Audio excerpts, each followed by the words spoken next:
We're live. Or so we claim. Yeah, no, we're live. What's up, Lovitz?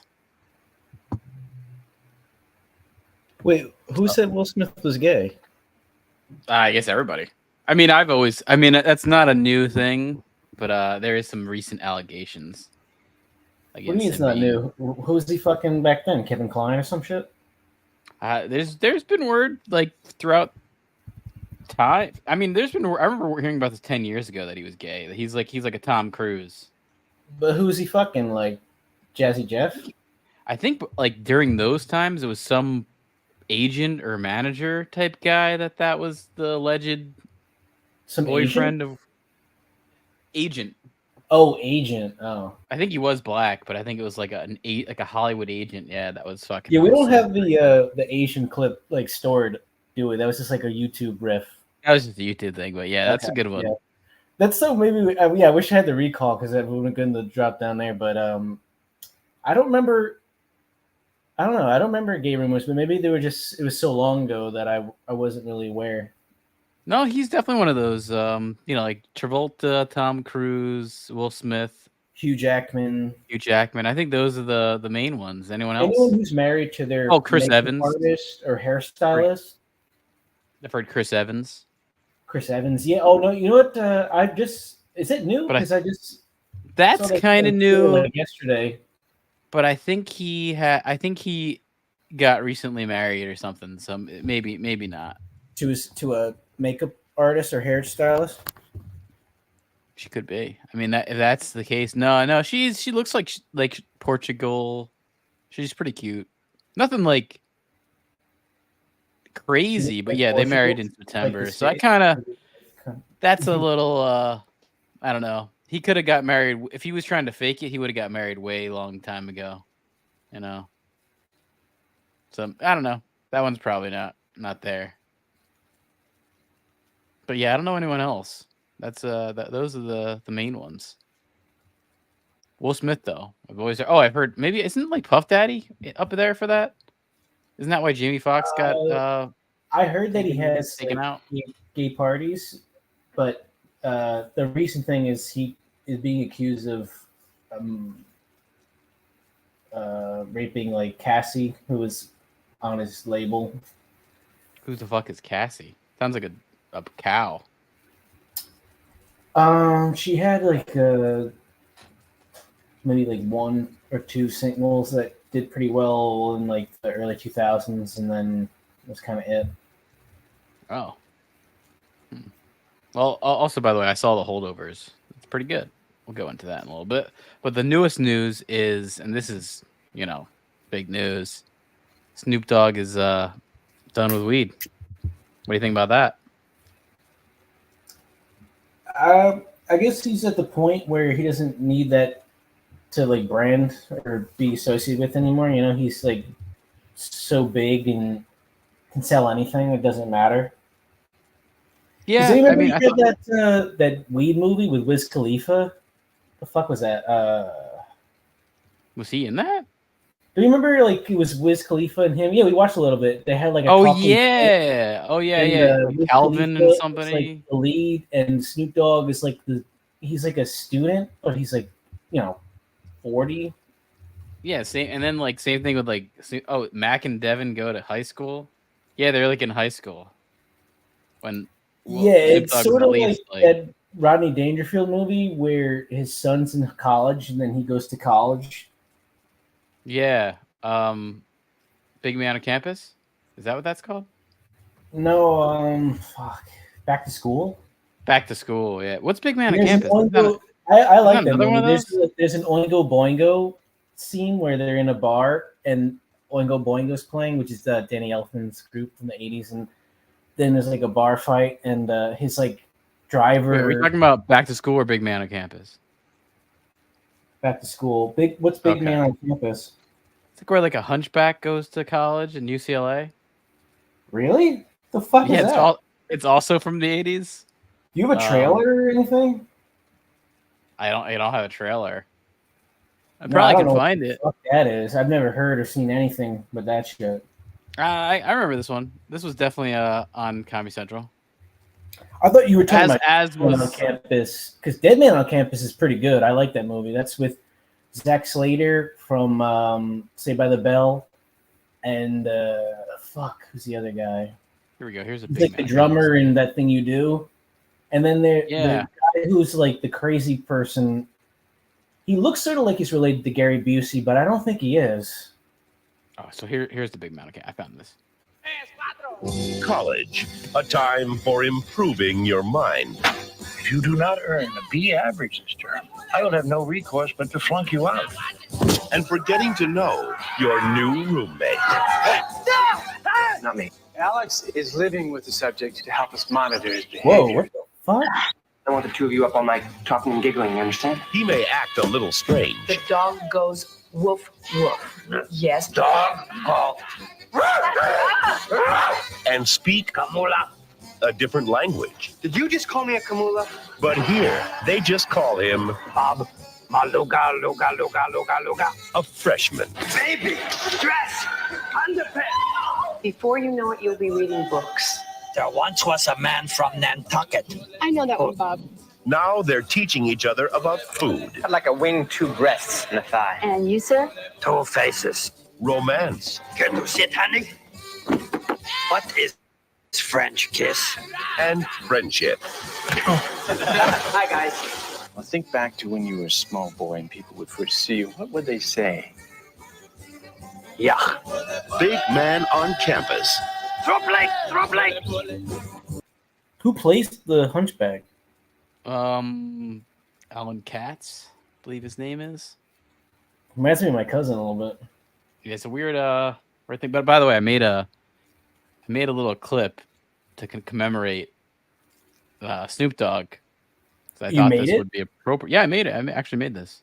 It took me it took me 2 minutes, but did make it. This is a Snoop Dogg tribute to his weed. Yeah, rest. Watch it back. I'm sorry. What's up? Everything in between. Everybody trying to rap the same style with the, I don't know who created it, if it was Future or Migos, but all them niggas sound the same. Hey, I smoke that shit. Smoke it, choke it, motherfucking choke it. You know I play that game NBA 2K, right?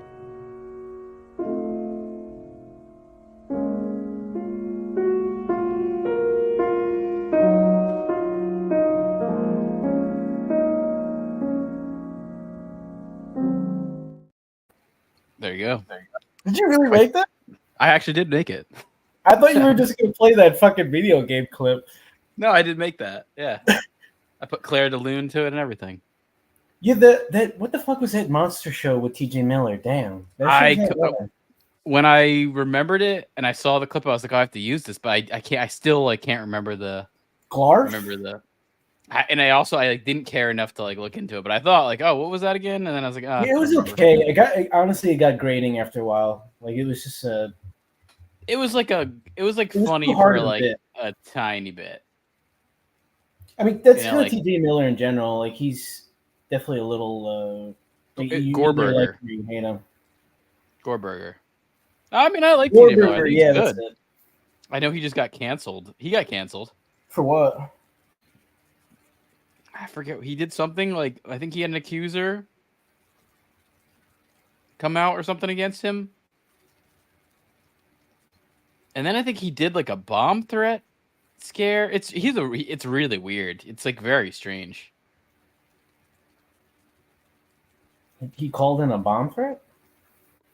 Yeah, to Amtrak. Well, it's really fucking weird. He wouldn't have to go through with it? No, it's that whole thing. His accuser got thrown out, and then he did a bomb threat thing. I think as a joke. It's really strange. I don't know.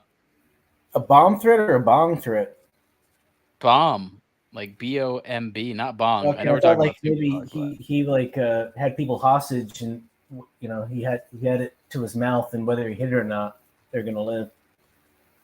Yeah, but since then he's been. I mean, I know he still does stand up because I've seen him. He comes around. He was at some comedy club not too far from here. Might have been. I forget where it was. I know I saw his tour somewhere. But yeah, he's funny. I mean, I always like him. Just I haven't kept up with his stuff or his comedy or anything. He's okay. I never liked the Silicon Valley shit. Yeah, the first season was okay, and then I didn't really like it. It's funny, I guess, call me a hipster, but once it got kind of big, I sort of stopped liking it. I just never liked the main guy. Oh, I hate that guy. Yeah, that guy. Yeah, sucks. like I couldn't get over how annoying and I don't know. He's just always doing this like sniveling, nervous, nerdy guy act, and it's just bad. It's just like overacting, and I just didn't like it. That guy's like off now. He's done. Shit is done for him, man. I mean, I just don't ever see him anywhere.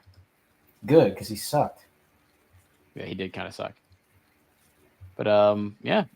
Well, that's not the only Snoop clip we have, though. That's not the only Snoop clip, so I guess I'll play the other one that I have of Snoop Dogg. Please, yeah. There's not a lot of there's not a lot of reasons to have it. We end this now, Crow.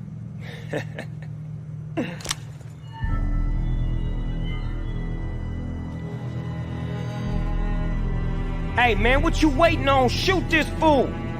Now! Hey, yo, you know what? Fuck this shit. It's all yours.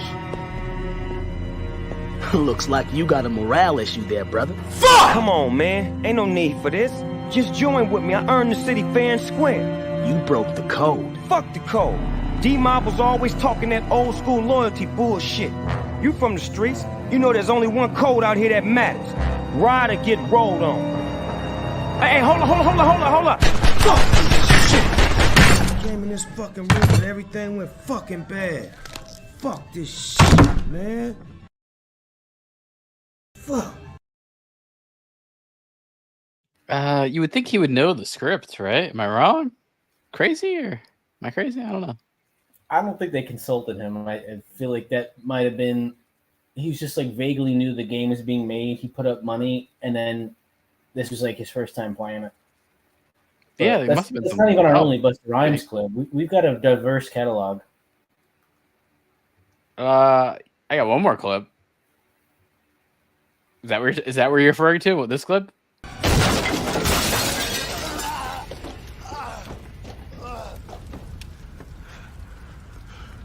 Trick or treat, motherfucker. That must have been what you're referring to. Yeah. Actually, it was going to come up a little bit later, by the way. That was going to It's come right. up. We played it once. I could play it again. Yeah. I should also probably play that Snoop tribute just because I did make it, so I might as well play it. Watch it back. I'm sorry. What's up? Everything in between. Everybody trying to rap the same style with the, I don't know who created it, if it was Future or Migos, but all them niggas sound the same. Hey, I smoke that shit. Smoke it, choke it, motherfucking choke it. You know I play that game NBA 2K, right?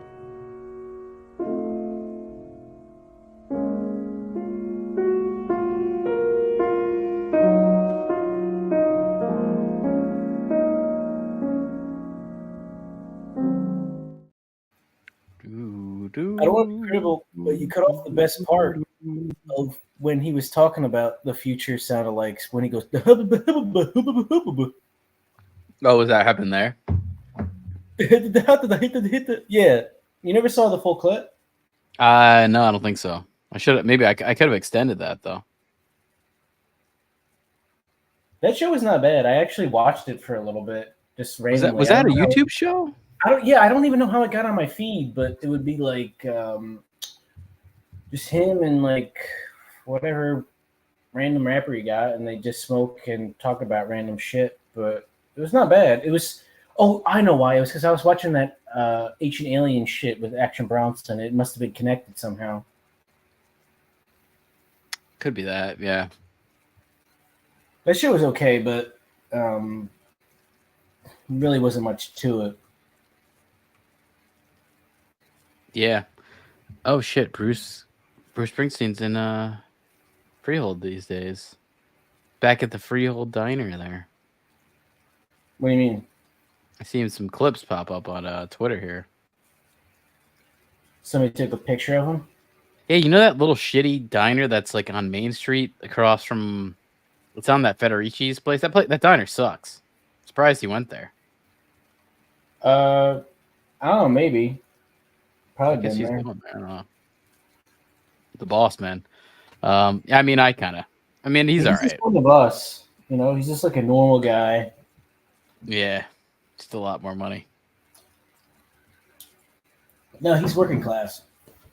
Yeah, working class hero there. All right, yeah. Yeah, I saw the Holdovers. I liked it a lot. It was really good. It was actually nice to see a real movie. I feel like I haven't seen a real movie in a long time. So that was a big plus there. It's better than The Replacements.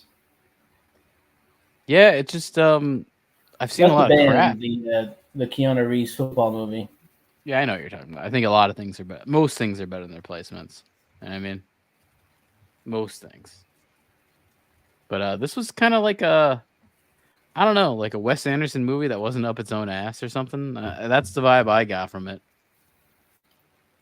It's like the movie. It felt, to me, like The Graduate or some shit. Oh yeah, big time. That was an influence on the filmmaking style. Yeah, it was awesome just to watch the look of this film because it really looks. I mean, obviously shot on film. I don't know if it's 16 millimeter That's or whatever. expensive, isn't it? Not really. Not with like what they're paying for a movie. Digital, it's like a pain in the ass and not worth it. I mean, when they're spending like millions of dollars on a movie, like that doesn't matter. Yeah, it's not true. that expensive. It's probably why it's just Paul Giamatti and a bunch of randos. I mean, I know the budget of this. I was going to get into it. I mean, it's a $30 million movie, which is cheap, and as far as a movie goes. But yeah, that'll cover the film prices of all that, you know. And they shot with vintage lenses. I was reading about that. Yeah, because I mean, the first thing, like when you watch this movie, like even the first couple shots takes place like in New England in the winter. I mean, this is set in December of 1970, so it's got that look. So it kind of looks. You know what movie it reminded me the most of was probably like Harold and Maude. Harold and Maude, The Graduate. I don't know, just that 70s film style, like the look of it. Animal House? Not really Animal House. I think Animal House just looks shitty. Those other movies are like, you know, making the medium of film look good, even though they didn't have the greatest of means. You know, like they're probably shooting on 16 millimeter. I bet you this was shot on 35 or maybe even more. But yeah, it has that look. Or I could be completely wrong. It could have been shot on digital and they made it look like film grain. I don't know, but it looks like a film. It looks like a film from the 70s. It looks like it was set in the 70s and filmed in the 70s, which is kind of nice about the movie. Really simple movie too. It was actually nice to see that. It wasn't like I feel like I was thinking about like, oh, can I spoil? There's not really anything to spoil.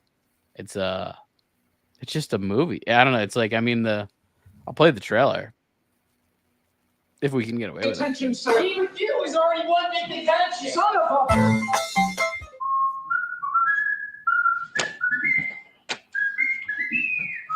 Sir, I don't understand. That's glaringly apparent. I can't fail this class. Oh, don't sell yourself short, Mr. Coates. I truly believe that you can. Every year at Barton Academy, students, faculty, and staff depart the campus for a 2-week winter break. But there are always an unfortunate few who have nowhere to go for the holidays. They're known as the Holdovers. Mr. Hunnam. Hello, Mary. I heard you got stuck with babysitting duty this year. How'd you manage that? You know, he used to be a student, right? Yeah, that's why he knows how to inflict maximum pain on us. I thought all the Nazis were hiding in Argentina. Stifle it, Tully. You just earned yourself a detention, sir. Being here with you is already one big detention. Son of a bitch, that's another detention. Do you think I want to be babysitting you? No, I was praying your mother would pick up the phone or your father would arrive in a helicopter or a flying saucer. My father's dead.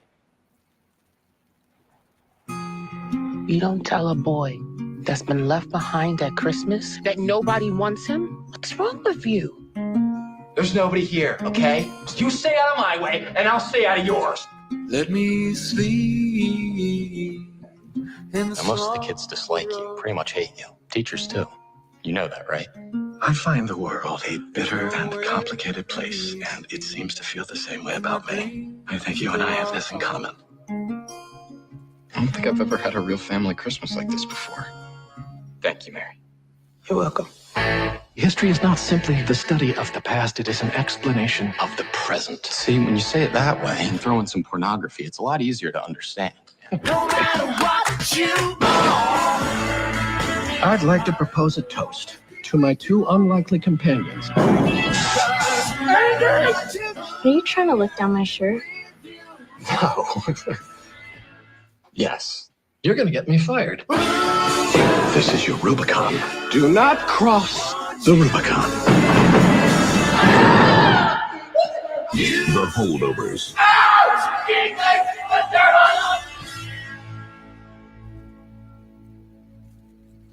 Yeah, it's a good trailer. It's a good movie. I don't know, but unfortunately, it feels like one of those things that's gonna come out and maybe be like well received critically, but not make enough money.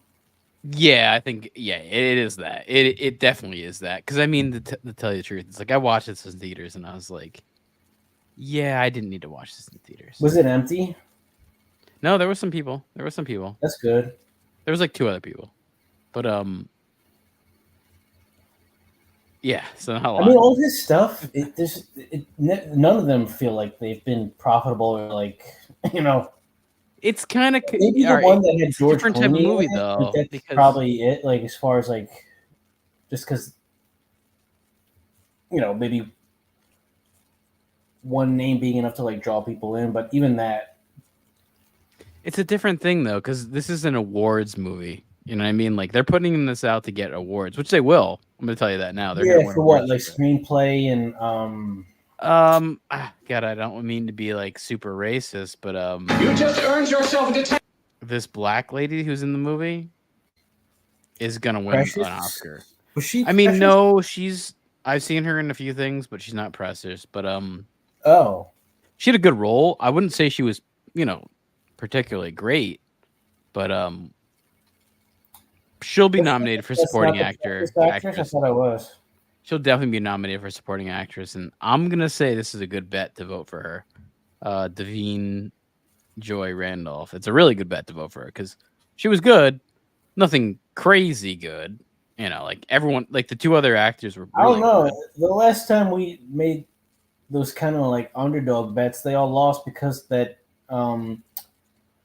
Everything All at Once movie just fucking dominated. Yeah, I mean, Paul Giamatti was great in it, really great. The movie. this was jumps in a dildo to activate his superpower. This was a director's movie, for people who like directing and acting. This was, really good for that. And then also, it looked great. Like, it really looked cool, and it was nice to see. Like, I guess I've gotten used to watching, digital effects. Like where it's like you'll watch a movie and we're gonna put snow here and it's gonna look fake and it's gonna your mind knows it's fake. Like all these shots, they shot it in New England in like the winter, and it feels fucking real. Because it was. That's the thing, because it was real. They shot this at places that haven't changed much. They shot this in towns that haven't really developed much, and it feels super New England. That's good. So you keep the budget down. Yeah, it's that, but it's also just like that's fine for this type of movie. Like just make it be what it is. You're trying to make this. So you don't need a fake snow scene. You know what I mean? Like. Why there was no? I guarantee you there was no digital effects in this movie whatsoever. Which is kind of nice. Kind of nice to watch a movie that's just about like the plot and the story. Yeah, it's like a period piece in the 70s. Why would they need special effects? Even I could see a lot of people being like, "Oh, we need to put this in there or that," or like, oh, "Okay, it's New England, so let's put a snow digital effects." But no, this is so obviously shot on film, and the snow is obviously real.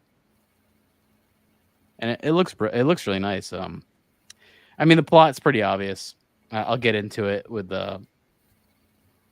what is obvious there is that it's a boarding school in Massachusetts, so it's all boys school, Christian school, And well, where's the girl from that he's trying to look down her shirt? That's a faculty member that invites them to a Christmas party, so they go. And I mean, I'll get into it. Yeah. So basically, they remind me of Licorice Pizza a little bit. Yeah, a little bit. Yeah. I mean, I guess the 70s thing. Yeah, she was cute too. I was actually noticing. I was like, oh, this girl's pretty good. Very realistic. Like it super looked like a girl from everyone in this movie actually looks like they're legitimately from the times. Well, I think like they did a good job of that. The first person to give Shailene Woodley a kind of prominent part in anything. Yeah. So basically about a boys' boarding school where a bunch of fucking rich kids that some of them are there as legacies, just little fucking bastards. Some are there actually because they're smart, and it's called Barton is the school, and it's a boys' school that'll kind of essentially it's like gonna lead you into being into Cornell, Harvard, Yale, Princeton, Cornell, that kind of thing. So that's pretty much where they're all going to go into. A lot of them are probably legacies, and especially during the 70s where you're able to get in just because being a legacy. That was a little different then. But a bunch of those people. And Christmas comes and a few people get left over. So there has to be one teacher that has to kind of watch them. Like the Breakfast Club or some shit. Yeah, the one teacher was supposed to just gave a fake excuse and then got to get out of it. And then Paul Giamatti has to take the part, basically as a punishment because the principal doesn't like Paul Giamatti.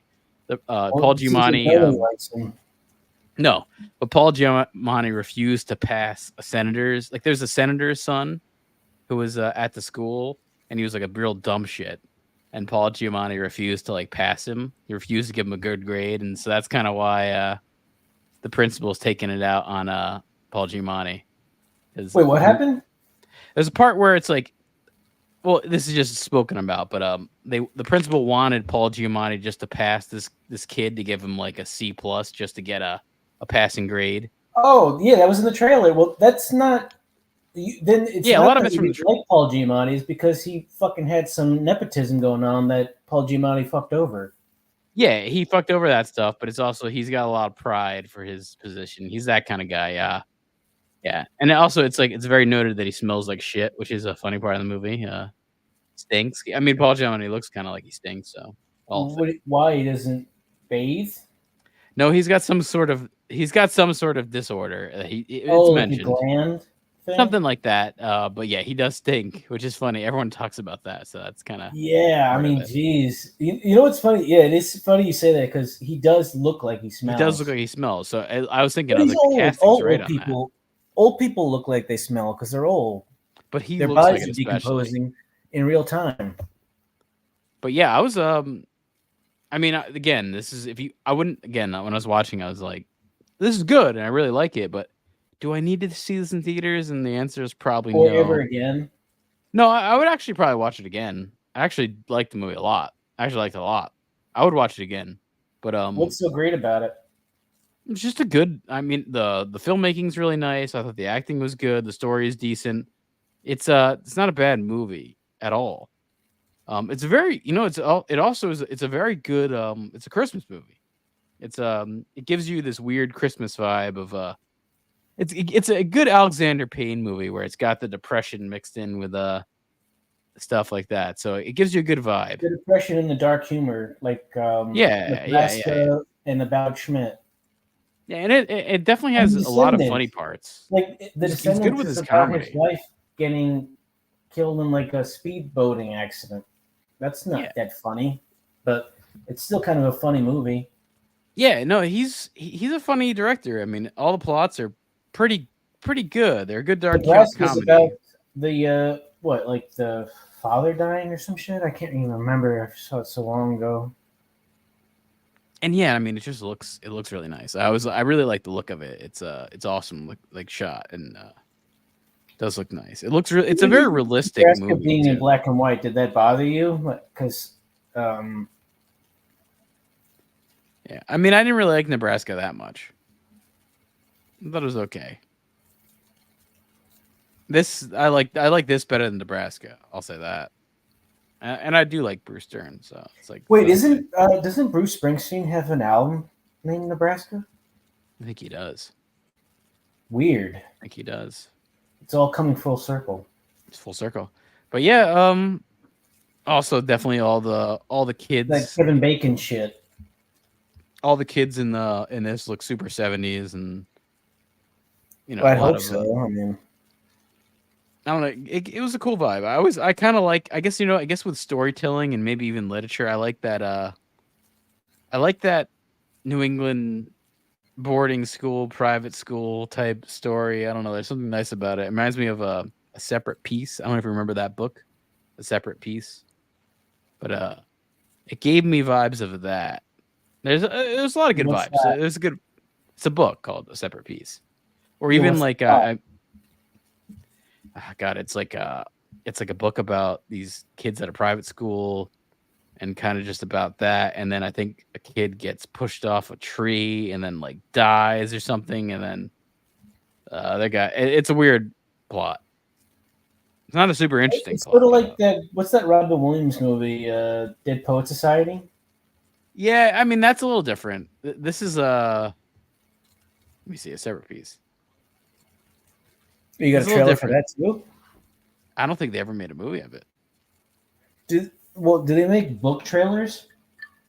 But you're right on the fact that exactly like that that Robin Williams movie is like set during like a private school. It has a similar vibe to it in that sense. It's got that thing going on. But yeah, the Holdovers, I liked it a lot. Paul Giamatti is a ancient Civ teacher, so that's a big part of what he's into. He's very obsessed with that. But yeah, so yeah, over break for this private school, there's a couple kids that stay left over, and they're all like either something's happening with their parents or this shit, or one of the kids is from Korea, so he can't stay. And then this kid, the main character here, Angus, played by Dominic Sesha, who was really good, I have to say, like very good actor. I mean, definitely young. I'm sure he'll be good to come. You know, he gets left over because his parents are. He's got a mom who's now. I don't think he was in anything else. I mean, this could be like first thing he's in. Well, you're a click away. I'm a click away, but I'm just gonna say I bet you this is probably it. Yeah, this is it. This is it. This is the debut for Dominic Sesha. Oh shit! Yeah, there's nothing. Yeah, no, he's really good. Really good. Even a short film. I'm gonna say he's. I'm gonna say he's a theater actor. Oh, I was gonna say his uncle's like a fucking. I mean, he could be, but he was really good. I mean, I have to say, like, legitimately awesome. Very good actor. I could see him being. I mean, nothing crazy big, but being a good character actor. But really good actor in this. Everyone was good in it. I can't complain about the acting. It was a very, there's really only 3 main people. So yeah, so he's left over with a few other kids, and basically they're just there, and now they have this really strict teacher who's looking after him. So it's kind of like he's like a prick towards them, and it's kind of funny with that because, he's not the nicest towards them. So there's that, and he's also a big drunk too. So he's always drinking whiskey, and that's a big plot of his. But I guess it's a sideways thing, always having some kind of alcohol involved. Yeah, they all say like, "Oh, he smells like he's fucking drunk." Yeah, and he probably is. Oh, I thought you said he smelled because of his glands. Well, that and his glands, I think that plays into it. But here's the thing: what happens is midway, one of the kids that's left over there, their parents come and be like, "Oh, I'm going to take you on a ski trip," and everyone goes except for the main character because his parents don't pick up the phone because basically his mom's just on a honeymoon with her new husband and doesn't get the phone call, so he's stuck there by himself. So it's basically Paul Giamatti, who's like the babysitter teacher, this kid, his name is Angus, but his name Dominic Sesha is the actor, and then the cook lady, which is Davine Joy Randolph. So it's basically those 3, and also she's got a plot that she has a good arc. Not that I wouldn't say like she was particularly great as an actress, but her whole arc is that her son, who, the son got to go to this Barton school because it was a boarding school that she was, working at. So she got to have him go. Jesus Christ. YouTube took me off for just having the trailer playing. What the fuck, YouTube? What the fuck? Oh. That's absurd. Absurd, but yeah. How do you know what's fair use and what isn't? There's no You can't tell anymore. There's no all I would say is everything I've been doing is fair use. It's not like a question of that. This is all fair use, but yeah. So this actress does have a good part just because she's basically her son like went here because she was working there, so she got to take her son there, but then she couldn't afford college. So the son goes into the military, and this is 1967 at the time. So you know what's happening then. Yeah, so that the son gets killed. So basically, she's grieving because of the whole process of her son being dead. So she has a good emotional arc. It was a good part for this. Well, yeah, I mean, indirectly, she's responsible for his murder. Kind of, because it's like, if she could afford to have him go to college. I mean, he went to this school where he could have went to, like, this boarding school is just set up for you to go to Ivy Leagues. It's like forcing him to even have to go there. He could have gone somewhere else that was cheaper. Yeah, so it was an emotional story for her, and I did like it. I appreciate it. On my way. It's an emotional story for everyone because it's the main character. His parents didn't want to pick him up because his mom just wants to go on a honeymoon with her new husband, who's maybe his he smells. stepdad. Maybe he has some kind of gland issue too. I mean, he's getting that. He's getting some girls here or there. So, I mean, that's also what tells you there's some 70s girls there. I was gonna say, look pretty good.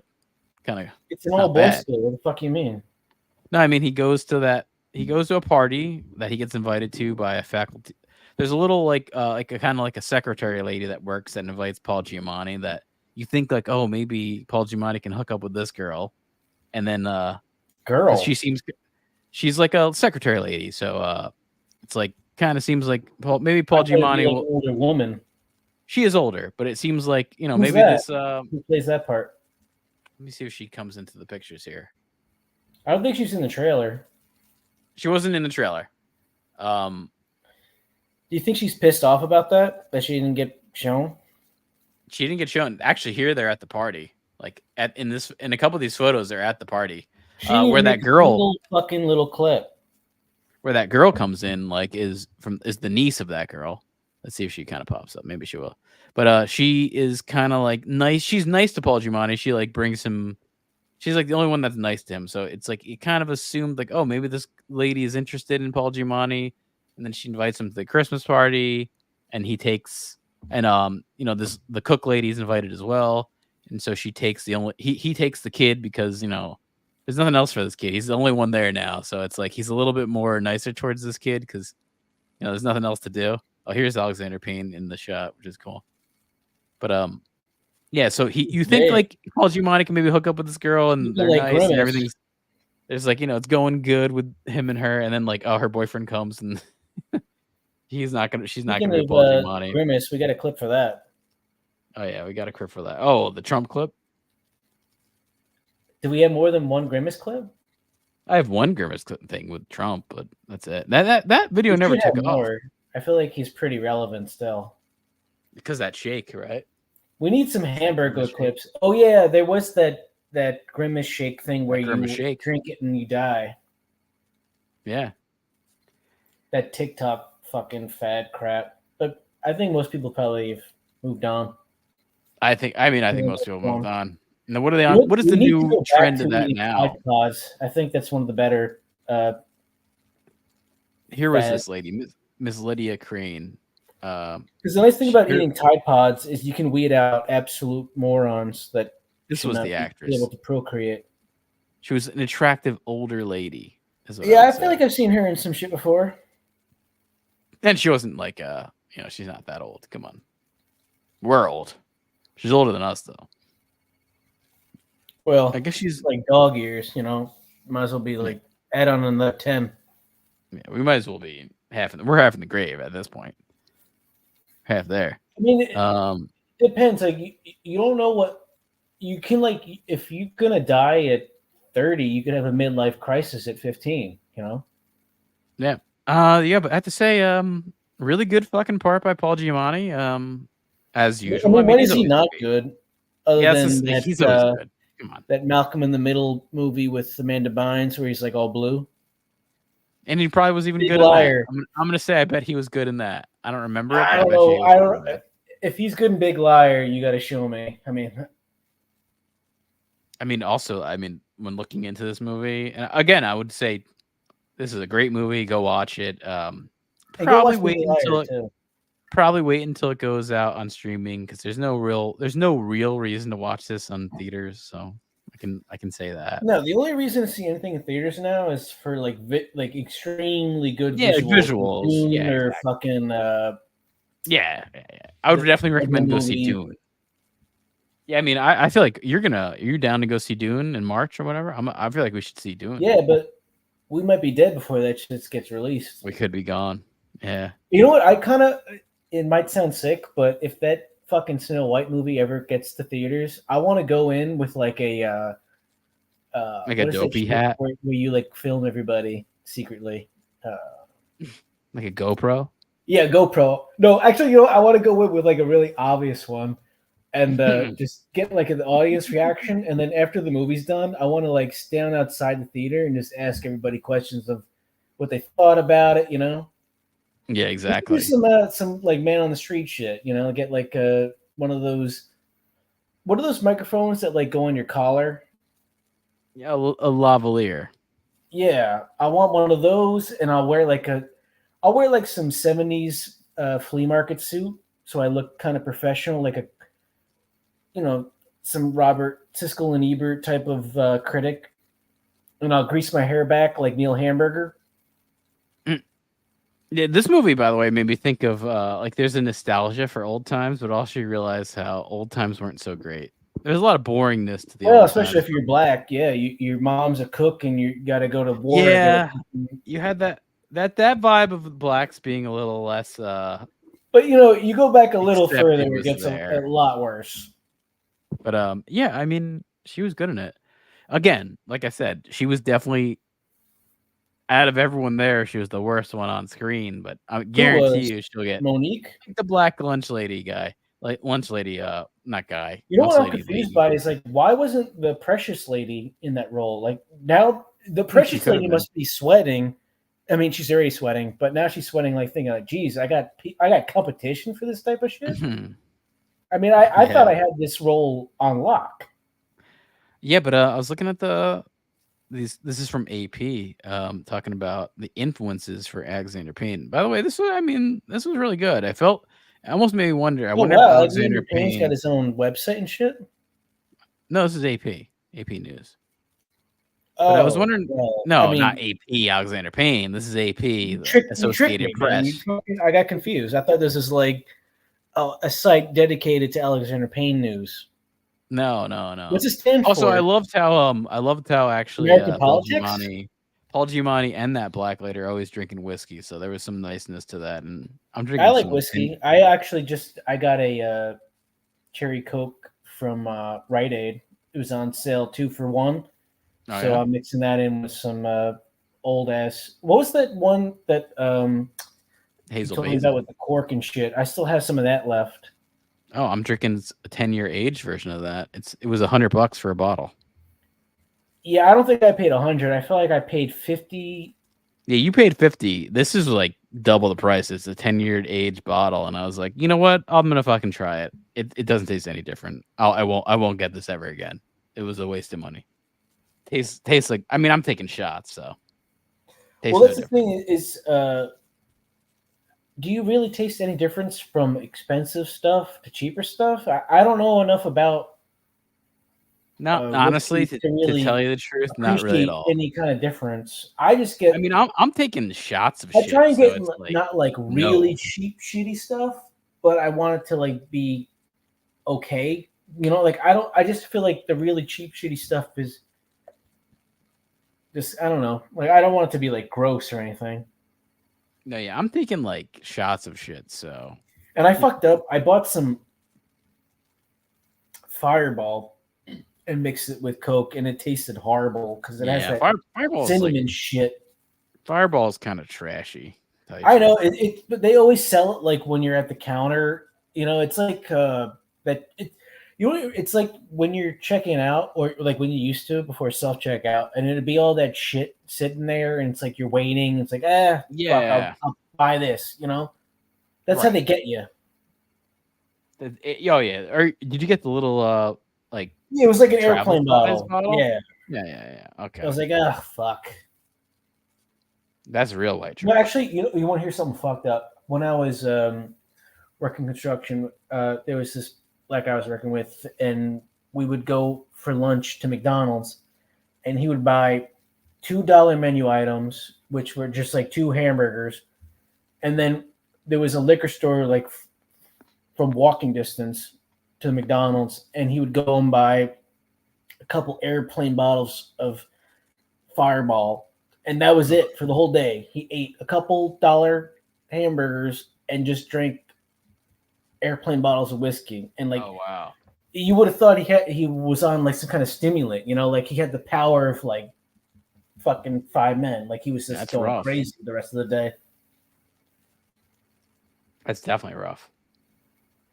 No, man, he was living life. What are you talking about? I guess he spent $5, got completely fucked up, and had, you know, I don't mind McDonald's as far as like their fries, but their burgers and shit are disgusting, man. They're fucking.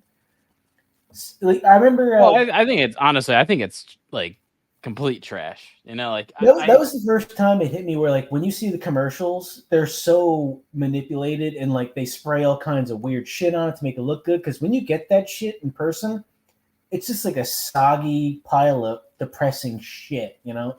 It's a sad sandwich. Yeah, it's terrible. I mean, the commercials make it look like it's something good. That shit sucks. Come on. Yeah, it's like spinning around with like all this lighting and fucking glossiness. Like they just sprayed it with water.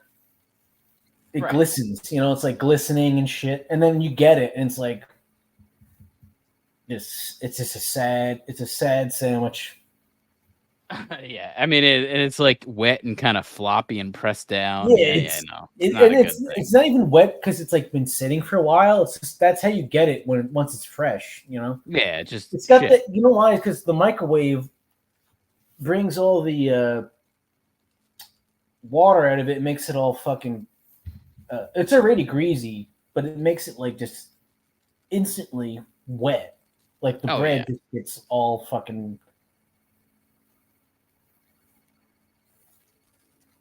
But this movie, definitely some 70s look. I know he mentioned here some movies that he represented this movie off of, and they're talking about The Graduate, The Landlord, Harold and Maude. I don't think I've ever seen The Landlord.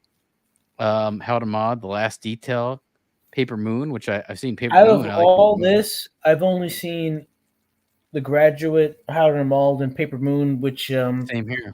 I like Paper Moon. It's kind of sad because the little girl gets so neglected, and the Bad News Bear girl. Tina O'Neill and Ryan O'Neill, but Ryan O'Neill's just like trying to fuck this big-titted hot woman the whole time, and he doesn't really care what else is going on. He's like I think a traveling salesman. Right. I have to say, as a kid, I was always very attracted. Like crank up cars, you know, like. Yeah. As a kid, I was very attracted to Tatum O'Neill. I don't know. That movie, I liked it, but it was like a hard watch because not a lot of good stuff happens. Yeah. As a youth, I was attracted to her. Tina O'Neill is hanging out with this little black girl and her fat black mom. So in a way, I could definitely see the connection there. Yeah, I can see that. But also, here's some look about. I heard this article. I was reading this about the warm look. I mean, I wouldn't say it's a warm look. To me, it's almost a cold look because it felt cold watching a snow scene. Egil Bird or something. I don't know. Maybe he'll be nominated for the cinematographer award. Hopefully. I thought he did a great job. He means warm in the inside because you're not in the cold. There was a warm look. It was there. It was there. Yeah, definitely. There's a maybe you meant to say like cozy or some shit, you know? Yeah, I could see cozy. I mean, it makes you think of cozy. It's like in the middle of winter and you're like sitting in front of a fireplace or some kind of shit, you know? That kind of. Yeah, and I know they shot this. They shot it in some actual boys' schools, boarding schools from New England. So they shot this in Massachusetts in January 2022. So it's been quite a bit since this movie got finished, which lets you know. I mean, maybe that's like they probably just released this for award season on purpose or something. I don't know. Because I don't know how much of Oscar bait they're gonna really get away with, because this scene's funny, by the way. This kid's like, trying to test his limits, and then he goes into the gym and jumps off this thing to try to like say fuck. He tries to say fuck you to like Paul Giamatti, like I'm gonna do what I want, and then he jumps off this, and then he like separates his shoulder, and then it's a whole like Paul Giamatti has to think, oh shit, spoilers, yeah. But again, like I have to say, this movie is like for the thousands watching, don't bother anymore. Yeah. For the two or three watching. Oh yeah, the close-up is definitely obvious in this movie. There's some really nice close-ups. I was appreciating that. I always like a good close-up. I think that's my favorite type of filmmaking visual. I'm a fan of the close-ups. I don't know. I've always liked the close-ups. To me, gets personal. I've always liked those shots. They're like the least.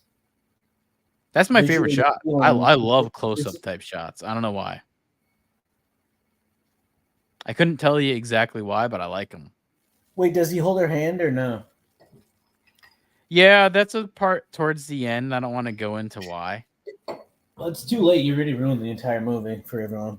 Oh yeah, because of that one part. No. I mean, honestly, the whole thing is basically just it's a coming of age story. A coming of age story with this kid and kind of Paul Giamatti dealing with having to look after one kid and kind of getting personal with the one kid. He's a teacher who likes to keep his space from things, but he actually has to get personal in this situation because this is the only kid left over now. So it's basically that. And also, by the way, here's some behind the scenes footage. I'll be back. I gotta. Yeah, here's behind the scenes clip here that I haven't checked out, but let's check it out. Propose a toast to my two unlikely companions. Ever since Sideways, I just thought I can't wait. This is all fair use. Money again, and nothing really came our way. Nor did I find the right screenplay to tailor for him until this one. Action. I've been an admirer of school movies, Loneliness of the Long Distance Runner and If, and I had seen Merluce by Marcel Pagnol, and it never left me. I thought, that's a pretty good premise for a film. But I personally didn't have the life experience of a private school and so forth. All right, you fetid layabouts, stay like in the swamp. Arise! When I was 13, that's actually really interesting because I thought that when I watched this movie that I was like, all right, Alexander Payne definitely went to a boarding school. I was like, oh, this motherfucker went there, and that's why he's making this and it's personal. So that's interesting to hear that he's never been. It felt like he's been. That's the vibe I got from it. There's a private school in Hartford called the Watkinson School. And so I went there for 6 years. There's this old New England traditional school, coats and ties and the whole 9 yards. And that gave me some of the granular context for Barton Academy. Sir, I don't understand. That's glaringly apparent. I can't fail this class. Oh, don't sell yourself short, Mr. Coates. I truly believe that you can. David and I clearly had Paul in mind while we were making the screenplay. These were a gift to me, and I would like to share them with both of you. Well, I'm trying. I had seen Divide Joy Randolph and enjoyed her immensely in Dolomite Is My Name, and I just kind of fell in love with it. Oh yeah, that was a great movie, Dolomite. Shit, really good. That was a really good Eddie Murphy role too. Great movie, by the way, Dolomite. I loved that one. I don't remember when that was. That could have been. That's probably before the pandemic. So when life was good. But yeah, she was in it. Merry Christmas. Yeah, Merry Christmas, of course. I like to get actors with good comic chops to play dramatic characters to kind of keep things aloft without cheapening the emotions on the content. Yeah, I get what he does, actually. I like that. I like that a lot. Or it's these actors that they really are great actors, but can play into the comedy. And she does do that. You can tell she knows some comedic timing. And the same thing with Paul Giamatti and the main kid here. Again, debut role, really good. They put me in charge of the music. Who put you in charge of the music? I did. So we know it's going to be Paul Giamatti and Divide Joy Randolph. who's going to play the boy. The casting director, Susan Shopmaker, and I looked at each other and said, well, let's call up the drama departments of the schools where we're actually going to be shooting. There you go. I called that right there. It's a drama theater actor. That's the vibe I got. And he is theater actor. And see who's there. And damn, that's where we found him. Dominic had never been in front of a camera before, but he took it like a duck to water. The real movie from this film would be a documentary about what's going to happen to Dominic Sessa after this movie comes out. Keep your head up. Oh yeah. Very good stuff. I imagine this actor will be getting some parts. This is a really good resume movie. I'm going to tell you the same thing. I feel like the one thing that is at the center of the movie, for me at least, is heroism. The foundation of the relationship between Angus and Paul goes back to my Uncle Earl and myself when I was growing up. He's a guy who would just be present with me and give me the tough love and hard-bitten, world-weary genius that would just fall out of him. I find the world a bitter and complicated place. I think you and I have this in common. The characters are these people who, their lives are fraught for different reasons, and their histories are weighted with different problems and tragedies, but it's funny and genuine and real. I think reality is one of the hallmarks of an Out There Pain movie. You know, it just feels real. Speed, gentlemen! Speed! Without sufficient exercise, the body devours itself.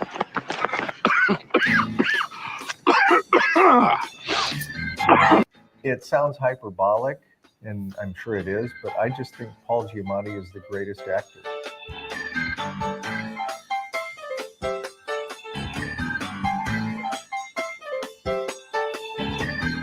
From the moment I first met him, when he auditioned for Sideways for me going on 20 years ago, I thought, this guy can make even bad dialogue work. I had him in Omaha for a public interview, and I said, you know, Paul Giamatti, I'll bet you could even read the phone book and make it compelling. And he laughed, and I leaned over, and I pulled out the Omaha phone book, and I handed it to him. I said, would you please just open up to a page? He started reading it and brought the house down. Angus! Working with Paul it's a master class, you know. Believe it or not, Mr. Tully, there was a time when the fire in my loins burned white hot. You're foolish. No, the details would curl your toes. It's wonderful working with Paul Giamatti. He has such character as a human being, but also with what he brings to the table. He was a great kid. I had him one semester. Very insightful. Mm-hmm. He hated you. Well, like I said, sharp kid, insightful. The questions I ask him are less of how do you act this and more so, you know, how do you deal with it? You know, him sort of describing how. And there we go from YouTube, just because I'm showing clips of the movie. Jesus fucking Christ. Fucking YouTube. What do they care, man? Like, what the fuck? I don't know. It's like I'm trying to promote this movie. Come on. I'm trying to promote Alexander Payne's movie.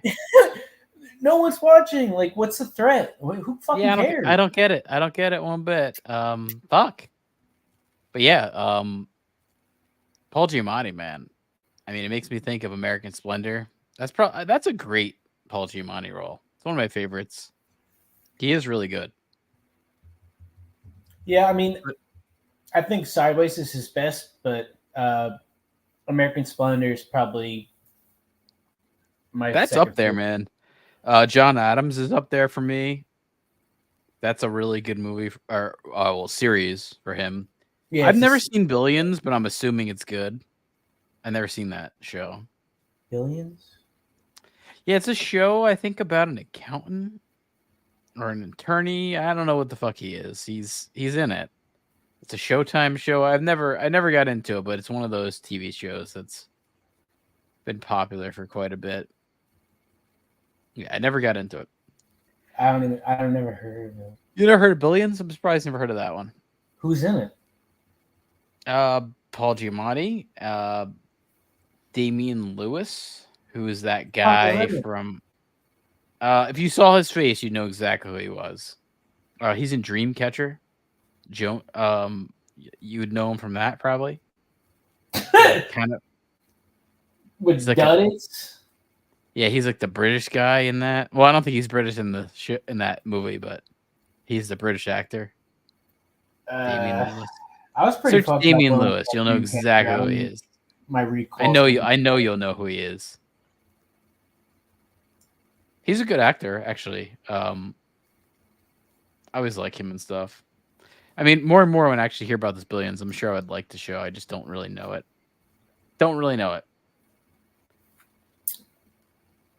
But again, like I'd say, go watch the Holdovers. If you want to watch a good movie, it was good.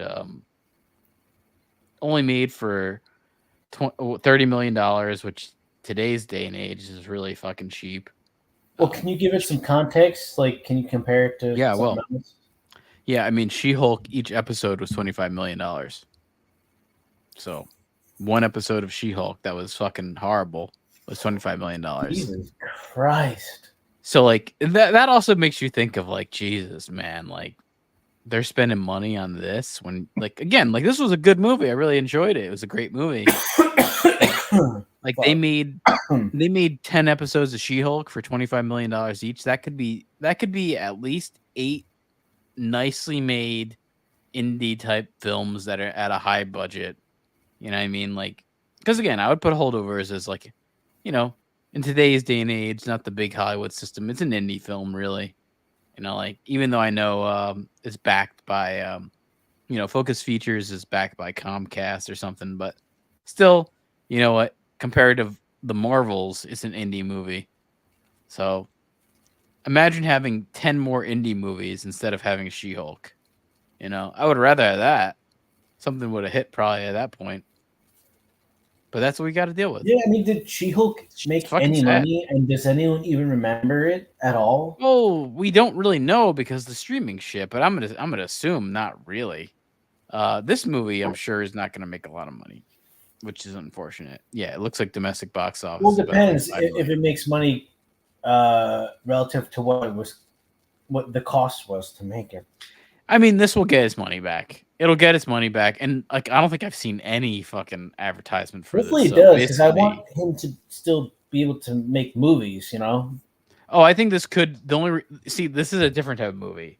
This could very well win awards. So that's a different type of thing. Like even though it's like, hey, remember the studio will take losses on this. First came out and having that whole like nominated for like an Oscar or whatever on the cover of the DVD actually mattered a little bit. Yeah, but again, there's no DVDs anymore. So, or like Criterion Collection, you know, like I remember if you had that Criterion Collection logo on your shit, kind of knew it was going to be pretty good and it was worth buying. I'm actually watching Criterion Channel right now. I'm watching Gojira from 1955, 54. Oh, Gojira. Godzilla, by the way, here. But yeah. I mean, I got you. I just oh, Gojira. After the whole fucking what was it, the Cumtown thing with the British guy and the Asian lady, gotta be careful. I never got into that. I didn't like those clips that I saw from that. Never got into it. Maybe I will. It's not Cumtown anymore. It's like a. It's like comedians separated and stuff. It's separate but equal. Separate but equal? Oh yeah. Speaking of that. Don't you give me that look! Man, that bitch got herself a nice little dumper.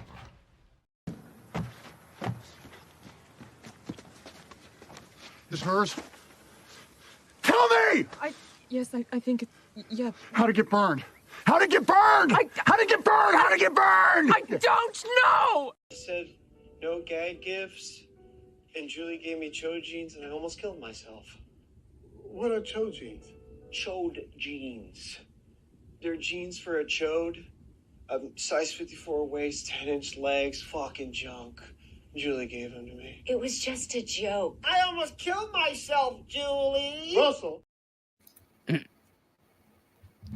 Gotta get some chode jeans. That should be a good. That should be a Christmas gift for everybody. Get all your loved ones chode jeans. See what they think. Get them jeans that obviously are like meant for a really fat short person. See how they take that. It's a good gag gift. Are you gonna do an office gag gif at your new place here, Lovitz? Oh my god! I fucking hope not. You're gonna get the wrapping paper. I might have to call out, or if they try to like spring some. You got a bad shit track on record with that. Hey, we're just trying to be funny here. I'm gonna like, make some. Get them apples to apple. Get them like a shitty card game. That's the word. If anyone asks to like get something funny, get them like some shitty card game, like apples to apples. That's what they mean. They don't mean an actual funny joke. Oh, you have any old rare board games? Because they sell. I mean, I got some old games. I got board game. I got an old Candyland game. I'm sure I have a lot of stuff, man. I have a lot of stuff that's from like complete pieces. Like you got everything in like the instructions and shit. In a complete box that's not all damaged. I got a Disneyland board game. I don't know if that's fucking pop. I mean, it's probably really old. You know what? I remember you did have a pretty big board game, like in your family room. If you go all the way to the back, there was like 2 volumes of DVDs and stuff below it, and below it was all like board games. No, I do have some board games. You know what I have that was really memorabilia too. Like I remember around your bar, you had some signed footballs and stuff and jerseys. Are they authenticated to where you have like? Yeah, I think that most of them are. I mean, I have this, which is actually more money than I thought it would be. I'll show you right now. It's called Pizza Party. This was a good game. I always liked this. This is worth $45, but I wouldn't want to sell it because this movie ungraded. This book is good, or not book. I mean, this game is good. 45 raw is not bad. Oh shit, that looks awesome. Yeah, it was cool. I always loved this game. It's a really cool game. You got this little pie thing. Yeah. So Pizza Party. Yeah, I have that. I love that game. I don't remember seeing that shit anywhere. It's down there. It's down in my basement. I got that game. I have an old Disneyland game. I don't know what the fuck. I don't know if it's a. I know you got the Ghostbusters Clubhouse. Not complete though. The main thing with that is you got to have the Slimer figurine, which you probably lost, right? Yeah, I have this. This is the game I have. I guess it's not worth too much, but it's worth $20. But again, at that point, I wouldn't really want to sell it. I'd rather just keep it for $20. But it's a 1990 game. The other one I had there was 1987. Yeah, I remember these. I don't remember that either. Damn. I remember this because I remember this little star with the smiley face. I remember that exact thing. You got some records too. I remember you had that Spirit album where they're all wearing like wizard. Yeah, I have that Spirit album. I don't know if you could show that, but that they're pretty good actually. I don't mind their. Yeah, the album was good. Like a weird rip off of the Beatles and Rolling Stones psychedelic stuff, but a little bit like grimier. Yeah, let me see if I could find the Spirit album. Yeah, that's it right there. It's with this. The white border. No, you passed it. It's this. I got it. Yeah, I remember because it's got these weird fucking heads that are like tripping out. There's a very psychedelic thing there. Yeah, I got some stuff. It was back then where people were doing the whole it was like psychedelic Native American look where you do everything but the headdress. Yeah, I got some stuff here. Oh, by the way, in the Holdovers, there's a point where the Zap Comics comes into play where the kid's looking at a comic book and it's the exact comic I had. Remember that one, that Zap Comics I have with it's like. Well, you actually have one of the rare versions because your version has the defect, a printing defect that. Yeah. But when there's the kids only so many that got printed and are still in circulation. So your Zap comic actually is a little bit more rare than the average one. Yeah, when the main character kid, he's like opening up one of his books that he's pretending to read. He has this Zap comic in the book, and you see there's the a cover. part in I was your like, wow, Z it's weird.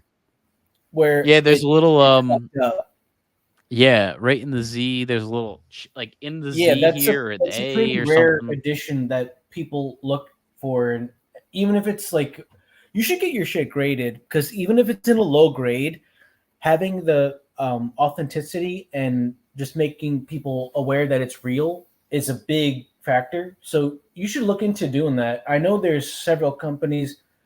I mean, it's probably like main 2 or 3, but there's a couple companies to go to for that, where they'll grade like comic books, video games, sports cards, all that kind of stuff. Yeah, I'm actually opening it up right now. I want to see if it says anything. You might not think it's a good grade, but just having them review it and let people know that it's like real and not a fake version is a big deal, you know, because a lot of this stuff gets circulated on reprints and people can easily find them because they get like faded in certain points, or if you turn them over, they look weird and kind of fucked up. I mean, also every single comic in this comic book is all from R. Crumb, so it's all there. I think that was a good movie too. You got this in the mall, right? That place. No, I got this in no, it was not really. It was. They moved away from the mall, but the comic book store was once in the mall called Zap Comics. It was weird how the comic book store I went to is called Zap Comics, and this is a Zap Comics. It's fucked up. I was weird, strange I was thing. Building a whole booklet of first edition Pokemon shit, and I almost had it complete, like to sell to that place. And Pokemon got it. I went and played kickball. I brought it to summer camp, and I let it down on the bench, and I went up to like at bat and kickball. And by the time I got back, everyone had like ripped through the booklet and stolen all my shit. Damn, that was you should have not taken it to kickball. Yeah, no, I should have. It's what is it? When I brought it like trying to show off all the Pokemon cards, and it ended up getting them all stolen. So that's like what is it? Hindsight. You sure about that? You sure about that? That's why? You sure it wasn't because after the thing that happened to me, no one could look at me without dying laughing? You sure about that? You sure about that's not why? Oh yeah, and speaking of that, good old Will Smith here comes back into play. Everyone's favorite. Getting jiggy with it, right?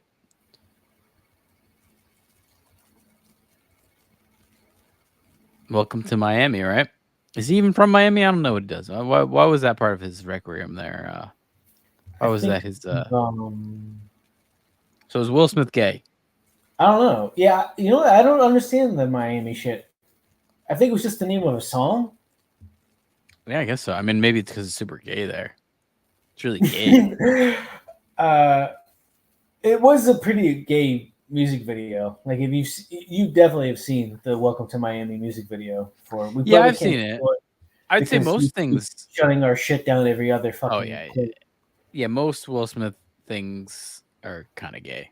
Hyper gay and vaguely musical. Will Smith's former assistant claims he had a sexual relation with another male actor. The other male actor is called Dwayne Martin. I don't know the fuck this guy. Do you know who Dwayne Martin is? Do you know who this guy is? I've never seen this guy. Who the fuck is this guy? No, but maybe the reason why is because it's his gay lover and he wanted to keep him secret. Oh, so he kept him unfamous. Okay, maybe. Well, yeah, you know, and you got Jada Pinkett, the fucking Sphinx cat. Yeah, and I also wonder if this guy is just kind of... This is a former assistant, but I wonder if this guy's just coming out of the woodwork because the whole Jada Pinkett... Like, I think it's because like everyone's trying to trash Will Smith, so this guy's just coming out to be another guy. Here's his video accusation of what happened, or apparently. We don't know. After them telling me, hey, you got eyes on Will, we need him to come watch this. So I'm running all over the studio. He's not in his dressing room. I go to the cafeteria. I'm like, but I see his car there. I'm like, where's this guy at? So now I'm holding Dwayne down too. So I have the keys to his dressing room. So I'm like, yo, and they're calling I'm on walkie-talkie and they're calling my cell phone. Yo, we need to get Will here. I'm like, yo, kind of fucked down. Like I'm trying to find is like this is right. So all right, I open the door to Dwayne's dressing room, and that's when I see Dwayne and having anal sex with Will. Ew. Process that for a second. There was Hey, a couch. yo. Will was bent over on the couch, and Dwayne was standing up, killing him, murder, like murder. He was murdering.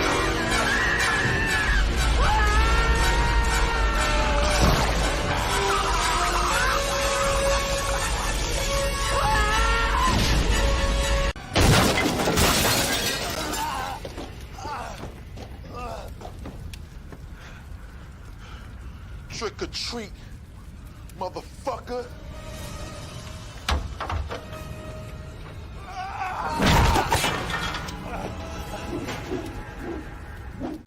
It was murder. Murdering them. But since then, the reps of Will Smith, his Scientology reps all over the world have said they deny any sex with Dwayne Martin. I don't buy it. I bet you he was doing something. Well, they're probably wishing it was Dwayne Johnson. Yeah, Dwayne Martin. Yeah, that's what they better with it. Yeah, that'd be fine. If it was Dwayne Johnson, then he'd be announcing it to the world. Like Money in the Bank. Well, that's another one I've always heard might be kind of gay. By the way, Well, because of that weird fanny pack photo. no, because I know he had a wife, like for a little bit. Like I don't know if he's still with her. Oh, I remember Michael Strahan had gotten accused of I being think he, gay because he was going through a divorce and his wife was trying to trash him. This is very The Rock because it just seems like The Rock is like a nice guy. He still works with his ex-wife. I'm pretty positive of this. He still like works with his ex-wife. I think the ex-wife is a producer on stuff. Something Garcia, I forget her name. Dwayne? I don't know, but I assume I'm probably pretty positive The Rock is not gay. I think he's just a nice guy. It just seems to be the case. Yeah, I mean, you can wear a fanny pack and look gay, but not be gay. Right. And then speaking of that, I mean, everyone hates Jada Smith. I mean, I hate Jada Smith. She sucks. She's come out and said, "This is ridiculous. We suing."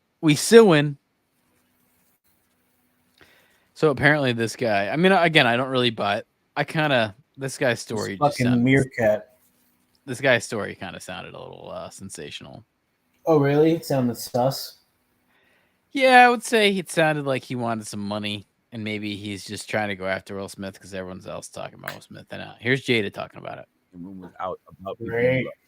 Will and Dwayne. I know. That just came out too recently. Yeah, and let me just say this. It's ridiculous, right? And it's She just like a meerkat. And this is a person that tried a shakedown. She looks exactly money like a shakedown meerkat. that didn't work. We're going to take legal action. Because it's one thing to have your opinion about somebody. Didn't you versus hold just on? When she said opinion, didn't you think like she's talking about like a penis? I had that vibe. Wasn't that in your head? I don't know. When I look at her, the last thing I'm thinking is penises involved. I mean, look at that head shape right there. Put my mouse around this. See this? Look at all those earrings. Yeah, there's like 4 of them. Do you think she's high? I think she's high. I don't know. She does she have like a company that? Probably. Oh yeah, I'm sure. Yeah, I'm sure the other Smith, Willow Smith, is probably getting fucking high as shit right now. making up salacious, malicious stories. So that's actionable. So we're gonna roll with that. But yeah, They're gonna roll with you that. know, Say, leave it alone. Don't go no further. They're gonna it's roll. funny with how it. it's funny how black she sounds. I'm looking like a white meerkat here. We're trying. Yeah. Oh no, nobody said anything. It's you know, so for me, unfortunately, it's part of it. You know what I mean? It's not true. We gonna take care of it, and that's that. How does So Will there was a money shakedown prior? Oh yeah, was a money Oh, they tried to shaker. extort you before? Like, Well, it's based around this person's idea that they Look at in that some book. way were doing It's like a fucking business alien on the around cover. she looks like Will's an alien. book. It's called Worthy. Well, she kind of looks like, dude. She looks like a fucking No, like look at the book. You see that she shit? looks like a lemur on from the left. Yeah, I see it. Yeah. She Wait, looks what like is a this? lemur. What is this whole fucking studio layout? This motherfucker's on like a. Oh, I guess this is the thing. Kinda I like mean, I something. actually questioned who the fuck. I actually saw this and I was like, who the fuck watches this? It's called The Breakfast Club, where they interview people and it's on iHeartRadio and it's these black people. I don't know what the fuck they are. I mean, I guess people watch this. Like, people aren't watching our show, but they're watching this. Like, This you're is not like, watching our show, we're watching this. Wendy, You're watching is this? like Wendy Williams or some shit, or RuPaul. You're watching this? Really? They're watching whatever, man. They're not doing shit. That's why. I guess so. I mean, But who look is at his watching setup. He's on this like weird ass fucking chair, and he's got the book right in front. The book looks like what was that alien shit we were talking about last week? Fucking Alienation. Yeah, I mean, you know what Doesn't I the do book like? cover look like Alienation? I do like all these little these microphone stands here. They look cool. Looks like a spider thing. It's pretty awesome. I like it. Yeah. What, They got some yellow candles tech? going. They got some sports drinks. Oh yeah, they got some candles going. They got some kind of. It looks like salad dressing over here. Is he drinking salad dressing? Drinking it. Yeah, maybe it's ranch. He's probably down to some ranch. Some books people never read over here. Right here, big shelf of books that no one read. Yeah, we don't have any ranch clips. I can tell you. I can guarantee you, no one's read these books. I'm gonna like put a 5-to-1 odds. No one read these. No way. No way. No one read these. P. Diddy over here. Let's get mural. P. Diddy mural. Yeah. Don't watch The Breakfast Club or listen to the podcast because that seems fucking horrible. Fuck. But yeah, Will Smith claims to not being getting fucked by this guy. I mean, do you think he got fucked by this guy? Probably. I mean, you got that much Probably. money and you're kind of bored. Right. I mean, that's the thing is like, I don't deny that. I don't know. That guy seemed kind of fake. That little assistant fuck. Apparently he's got a book out, but yeah, I don't doubt that Will Smith got fucked by some dude in the past or future or present. Yeah, That's how he gets back. Yeah. I mean, oh, you think so? Yeah, that's his revenge. That's how he gets back at Jada. Yeah. It's a spite fuck. Yeah, I guess so. I mean, it's funny. I feel like Will Smith has got an embarrassing life these days. A super embarrassing life. You wouldn't think it. You wouldn't think years past he'd have such an embarrassing future, but yeah, he does. Really does. I never would have thought Will Smith would have been so embarrassing, but I guess that's what we deal with these days. And speaking of embarrassing, this is even more embarrassing. The Marvels. I walked in on a little bit of this movie when I was at the movie theater. I was like, oh, I'll check this out for a second. I was like, oh, I walked in for like a minute. I was like, oh, I ain't watching this. This is bad. This is like unwatchable crap. And then the break even on this movie is like, it's just really bad. It's just trying to be funny too much. It's just not funny. Too much bad action. I don't know. It's just bad. I mean, we know that the box office has got to be about $800 million to get any money back. Like $800 million is like the break-even point. They need to make $800 million, which I don't think they will. But yeah, it's pretty bad. Pretty bad. And I like that old Brie. That's the clip we should have on standby. And then even look at this. I mean, I found the Rotten Tomatoes reviews, which I don't buy.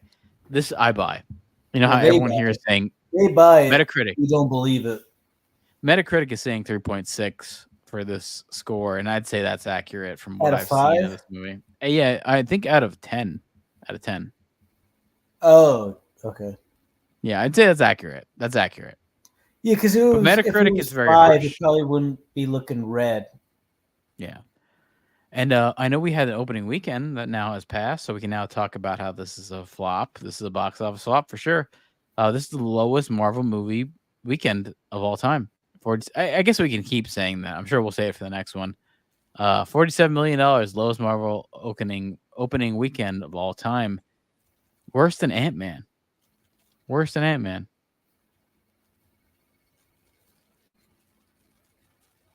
Pretty bad. She's got a weed leaf on there and everything, right? You would think that would get Snoop Dogg involved. Speaking of,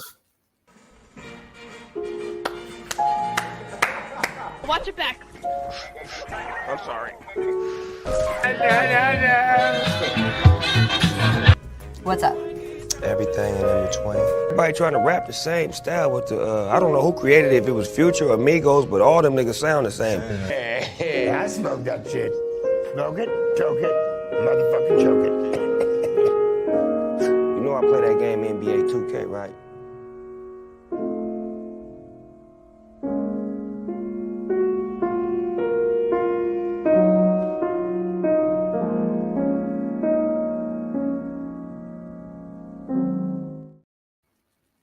Oh, such a good song, too. Such a good song. By the way, I'm watching The Quick and the Dead. Got Leonardo DiCaprio, Sharon Stone in that. It's a good Western movie. I like there. that shit. Yeah. 1990, I think. 1990. Maybe I'm wrong. Maybe I'm wrong. Yeah, Gene Hackman's like the sheriff, but then Yeah, Gene Hackman's a good Western guy. 1995. Okay. 95. Whatever. 5 years off. I'm 5 years off. Yeah. it might not be a Western, but the fuck's that bank robbery movie? Fuck. With Warren Beatty and Faye Dunaway. Are you talking about Thelma and Louise? No, Bonnie and Clyde. Talking about Bonnie and Clyde? Yeah, that's what I was saying. Bonnie and Clyde. Yeah, that's I know just Warren good. Beatty was in that. There's one By the way, this space movie was that, supposed to be. This movie was supposed to bring in $75 to $80 million, and it only brought in 47. So that's a better way to look at it. It was predicted in wanting to bring in that, and it did not bring in that. Ain't bringing in that. Those Breeze big tits aren't bringing in that. They're not that big. They're big enough, but I guess not big I enough. don't know. Like, right? they always. Is it? do Do you think that's the factor?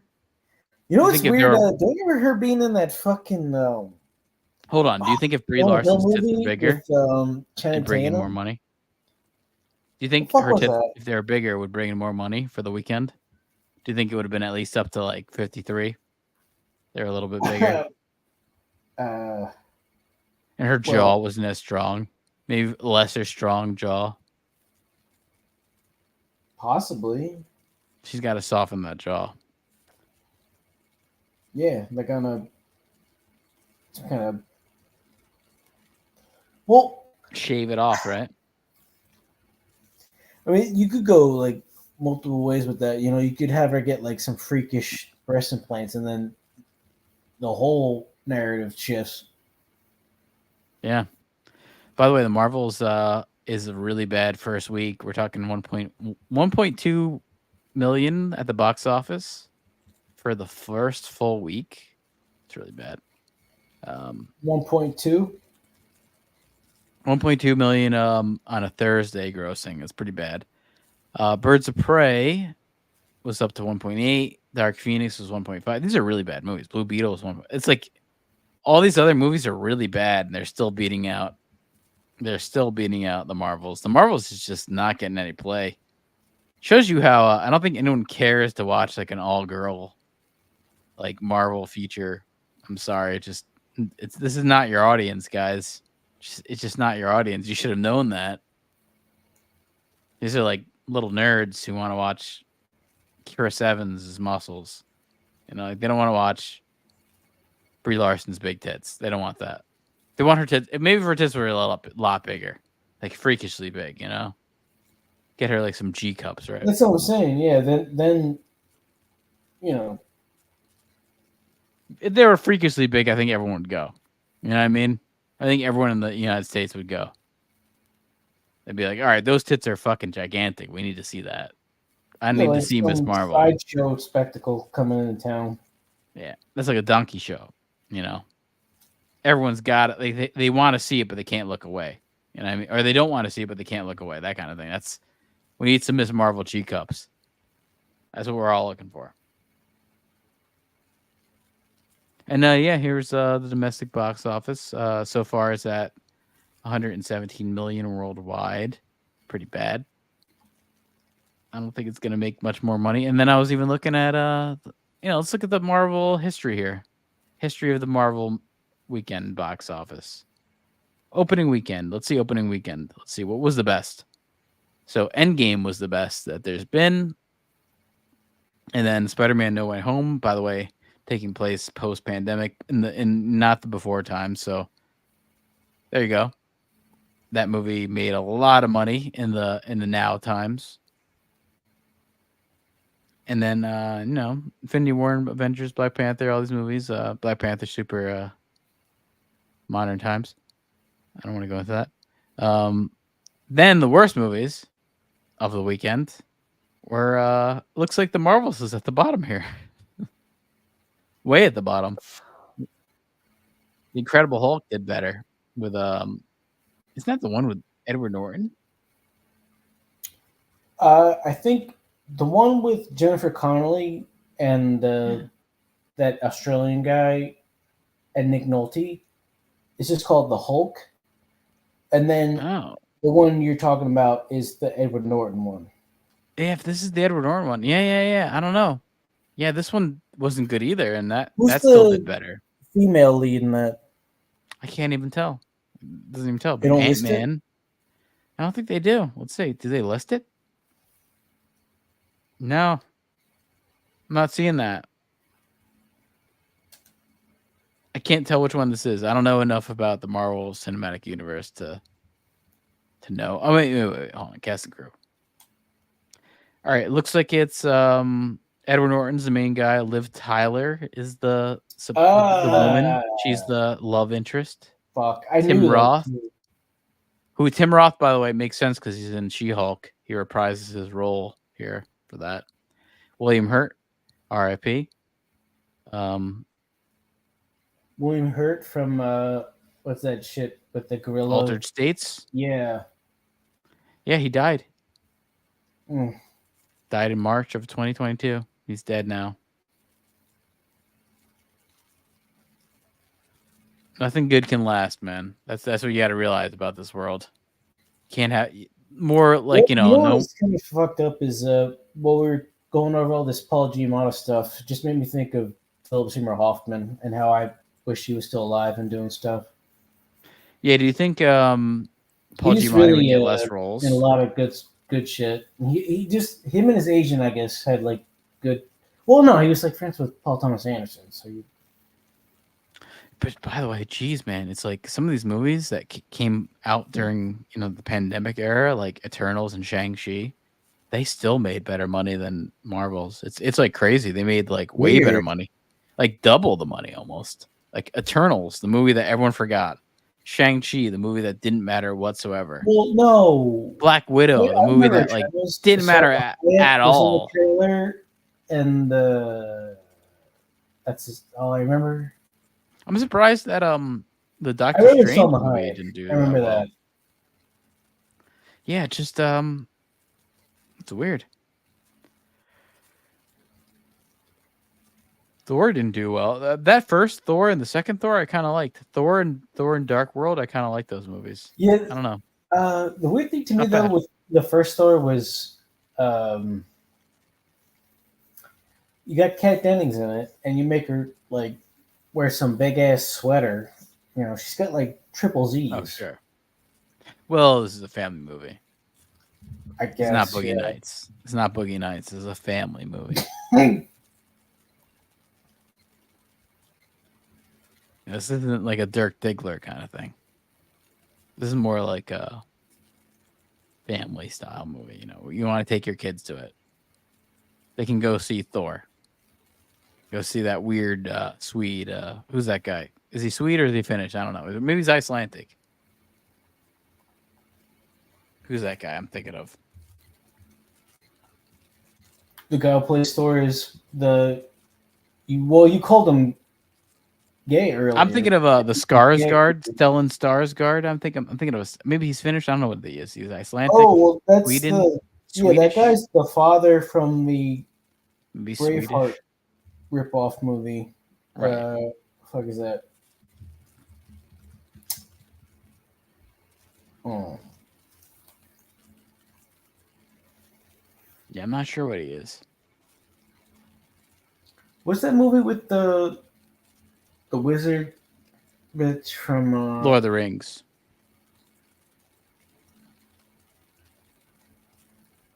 No, it's the guy who did The Witch. Oh, This is his oh, Gladiator. you're thinking of I know the movie you're thinking of. Fuck. It's the other Skarsgård, the Northman. The Northman. Yeah, did that movie make money, or is it gonna Not be? really. It had a big budget too. I don't think it really did that well at all. I'm gonna search it here. We'll just talk about this for a little bit. The Northman. I like the Northman.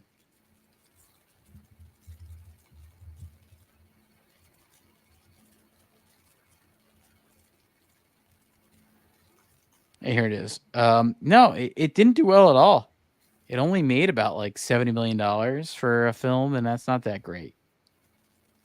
I mean, The Marvels has already surpassed that. Not that that means much because this is a gigantic feature film, but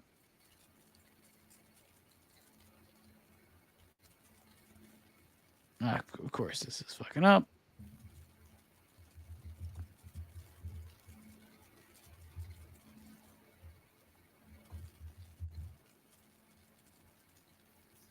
Let's see. All right, so yeah, The Northman here. It only made about like $70 million worldwide, and it probably cost. I remember hearing about this. I think this movie cost about $100 million to make.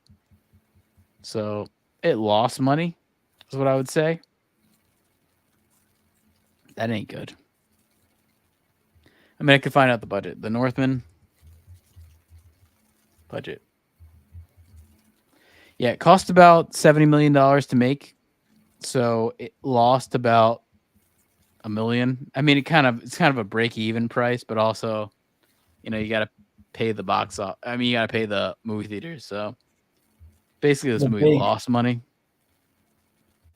and it never really got any awards or anything. So not really working out there for old what's his name, Robert Eggers. Kind of a down movie for him. He got a lot of money for this too, so kind of sucks because you'd want him to get a bigger budget the next time around, but he won't. That'll be it for him. I don't really care about his budget. I don't want his shit to fail so hard to where people stop letting him make movies and stuff. But that's kind of part of it. I mean, I'm sure he'll be able to make movies, but he won't get the budget that he would get. He would have got a bigger budget if that movie turned out to be better. But I know he's doing what's he doing? Maybe Nosferatu? he's better without a bigger budget. Maybe that's too much for him to handle. I mean, I know he's still doing stuff. I think he's working on Nosferatu or something. Yeah. Nosferatu's coming out in 2024 with Anya Taylor-Joy, Bill Skarsgård, the other Skarsgård, Willem Dafoe, of course. It's a staple. Nicholas Hoult. I don't know how you say it. The Beast guy. Beast.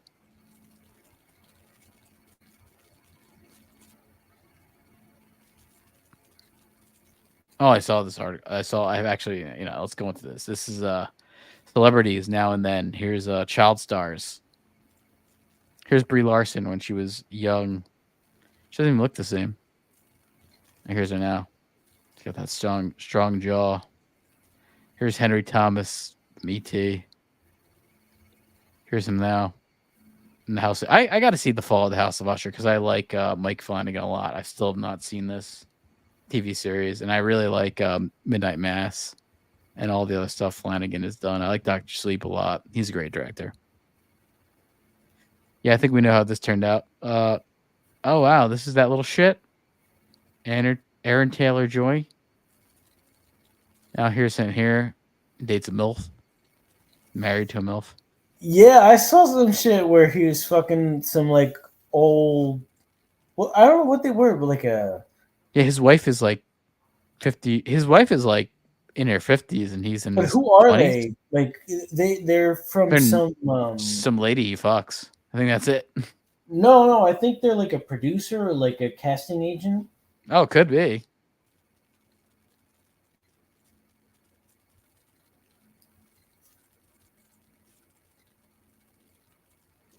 This is creepy watching these people grow up in quick form. Wow, look at this draw. This is the strongest draw I've ever seen in my life. Bill Ramsey. That's a draw that can break camera lenses. Look at that. Boom. See that? She's like a ninja. She looks like what's the faction that's trying to get the Karate Kid? That's like strongest. Oh, here's Michael B. Jordan. Looks like a little bitch. Oh, great. Little bitch. Whoa. Is this? He looks is weird this? as shit. Oh, here's Jenna Ortega. And then here she is. I like Jenna Ortega. Oh, here's Nicholas Hoult as about a boy. As a boy. Yeah, I saw a movie with Hugh Grant. And here's about Millie Bobby Brown. She looks the same. Yep, looks the same. A lot of people still look the same once they're older. Yep. McCunis, looks the same. Yeah, unless they're a fucking clone. Well, who knows, man? That could be the case. Oh, yeah, Evan Rachel Wood looks a lot different. I'll say that. Well, she probably got she might have got cloned. Oh, that was another thing. Speaking of Joaquin Phoenix here, dude, they showed that trailer for Napoleon, and it's just like, to me, it's hilarious because I don't know. It's like that whole trailer is fucking crazy. First off, everyone speaks in an English accent. They're not even trying to do a French accent. They're speaking English. Now, we know, if you know history, that the French were battling against the English, and they historically hate the English, but everyone in the movie speaks English. And then the funnier part is that Joaquin Phoenix just like speaks a straight up like California accent. He's like, "Yeah, I'm Napoleon." It's like, "Yeah, my name is Napoleon." Doesn't even try to do like. Doesn't even try to do a British accent. Like some weird version of it. Yeah, no one's got a British accent. No one has a French accent. No one has a fucking, nothing like that. It just. When did it come out? It hasn't come out yet, but it's just so funny how no one even tries to do anything French. Are you sure you're getting like the real thing? Yeah, watch the trailer. And I was like, this is fucking insane. Everyone has a British accent. You know what? Play it and let's get shut down for the third time tonight. Let's get the trifecta. I can put it on. Let's see Napoleon.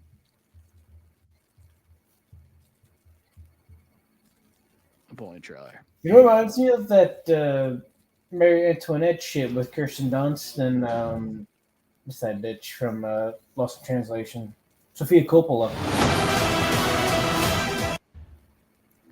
Hey guys, let's go to war.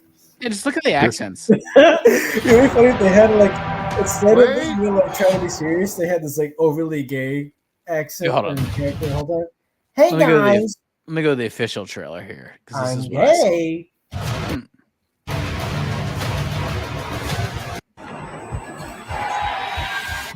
No doubt you're seeing the chaos in the streets. No one has a French accent to be found. We must make an example, or France will fall. What would you do if this assignment of defense was transferred to you?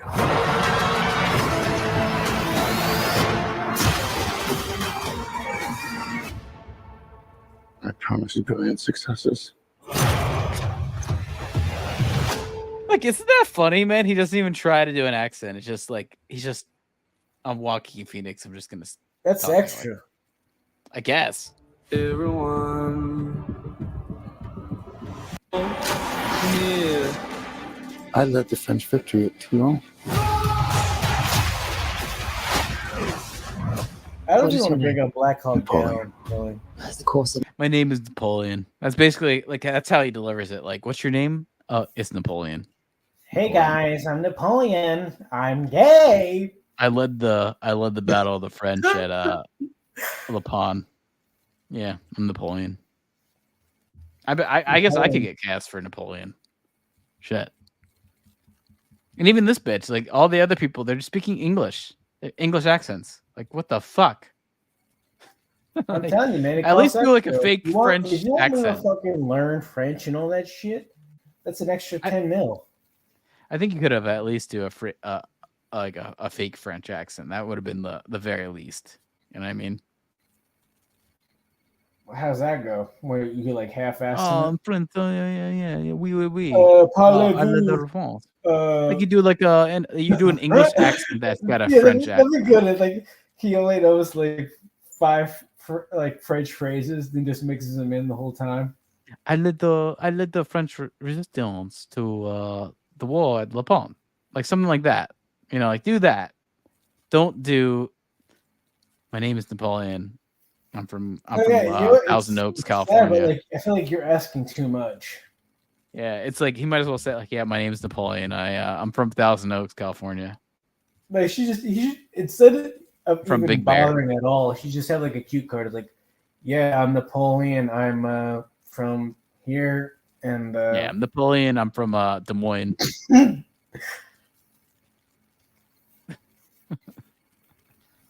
I don't know. We'll see how that goes. I mean, it looks bad. I think it's going to be a big like disaster. That's one of those movies that I think is going to be a big disaster. Ridley Scott sucks. What's the last good thing he did?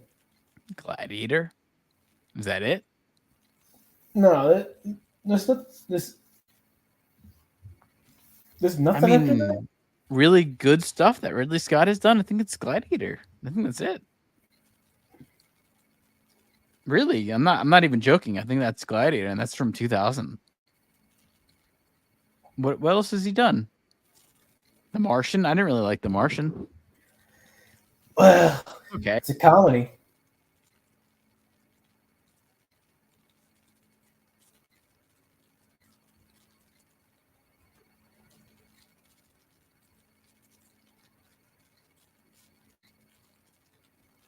Yeah, I'm trying to think. What has Ridley Scott done? I'm trying to think. I'm looking at it.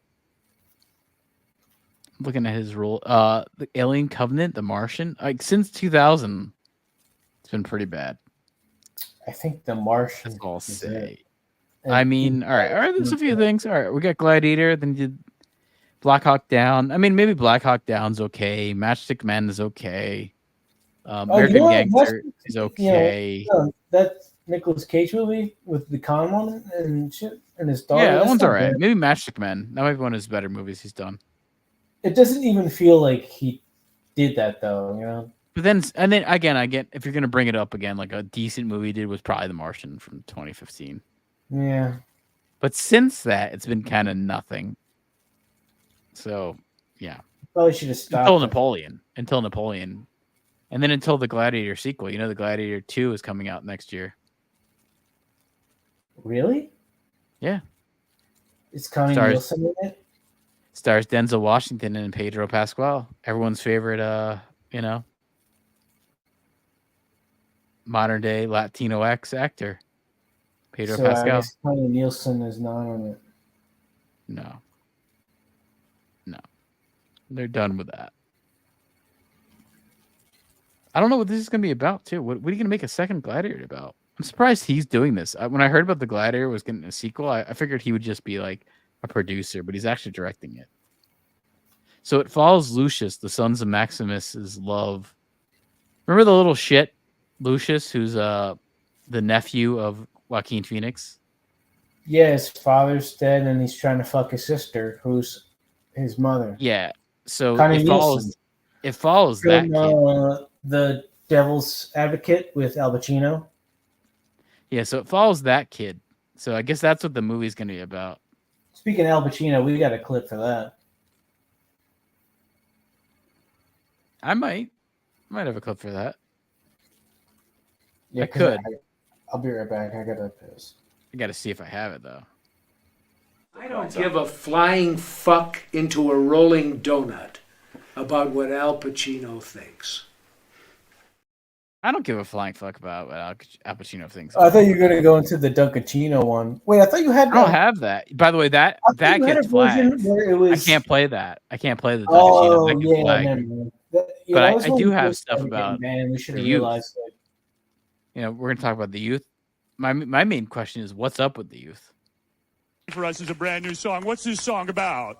The song is about, it's called What Up With Youth, and it's about what's up with the youth in America today, gang violence, drugs, and that kind of thing, trying to make the world a better place. Hey, I can relate to that for sure. Let me tell you something, man. I'm not kidding. I really think that's good for the youth, you know? You wrote this yourself? Yeah. You wrote it yourself? Wrote it and produced it, yeah. Let's hear for Corey right now with the song. Let's all start dancing, baby. Go ahead, Corey.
What's up with the youth?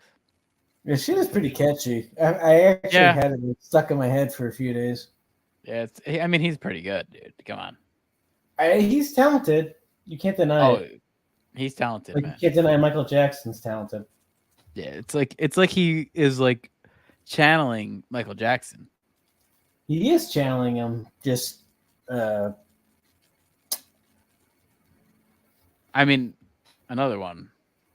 Ascension Millennial Man. This is another song that it gets stuck in your head. By the way, also no, don't play this one. He's got these hot girls in here. I'll be back. I need to step away. Hold on. I'll get a new one in here for. Here's another Corey Feldman song. Oh. Not new. We already heard this one. This one's kind of new. Know what time it is? That's new. It's a comeback. I'm the comeback king. I am missing nothing. If it's going to swing, you better make it sting, cause I'm the comeback king. Get you down on the floor, they're gonna keep it. They just give you some more and treat you like spit. Cause when you reach for the door, they're gonna close it. You're a beautiful soul, but no one knows it. It's true, we all have sadness and moments that we lost. It's when we must look inwards, show them who is boss. I'm the comeback king. I am missing nothing. Oh, it's so sad. You can just tell that. You can tell that no one's ever said no to Corey Feldman. Style, right? Guy tells me he has aces, right? I know for a fact this motherfucker has aces, right? This motherfucker has aces. What are you talking about? What's this? We are not folding kings. Never. Get it in? Not folding kings. Real men lose when kings get aces. Every time. I'm curious. It sounds like you're listening to a poker YouTube thing here. Is that what you're listening to?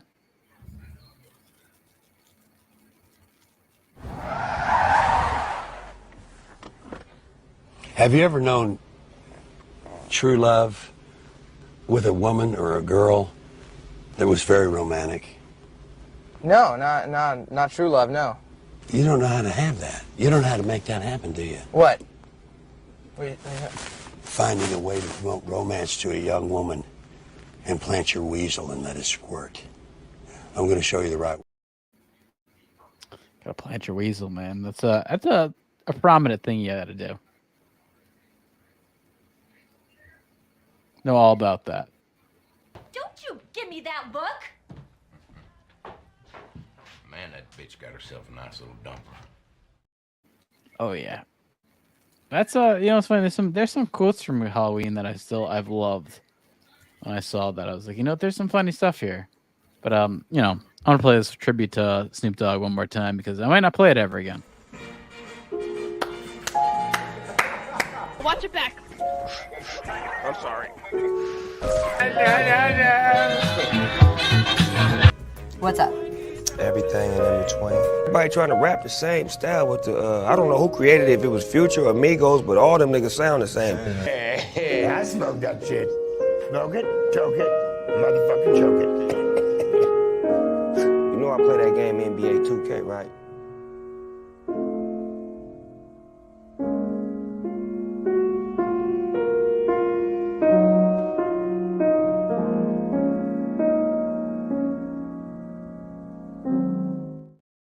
Yeah, the time has come for Snoop Dogg to give it up.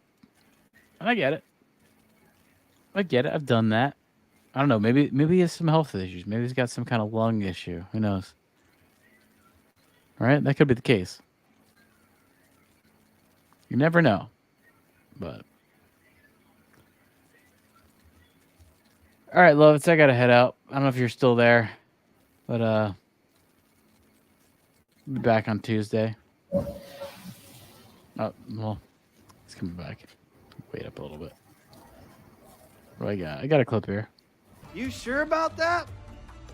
You're wondering whether I'm still the liquor. No. Guess what?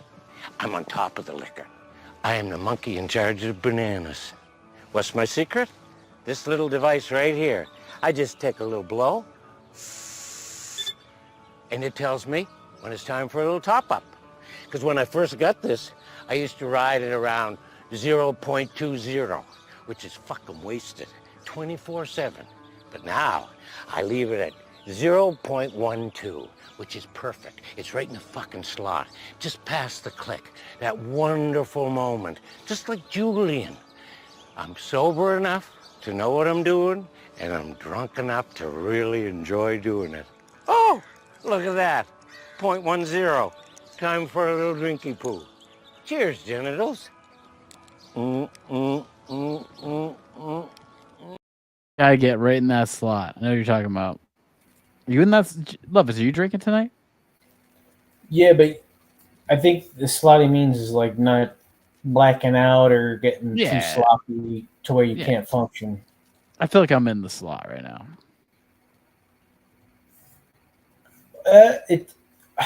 A lot of times like if I ate beforehand, make a big difference. Like if I didn't eat enough and I'm drinking, I'm gonna get real fucked. Yeah. Oh yeah. That's the case. That's the way you want to do it. That's the way I always do it. I make sure if I'm gonna be drinking that night, I'm not loading up on shit. Well, you get more out of it. Yeah, I mean, I do like, I'll allot, 700 calories. You know, and the rest of it's gonna be alcohol. People should do. They should make like a drink that you have to like fast beforehand, and then it gets you like really fucked up. Yeah. Well, that's kind of what I do. I'm pretty raw with it until I drink. Like fasting, I thought it's like a day at least.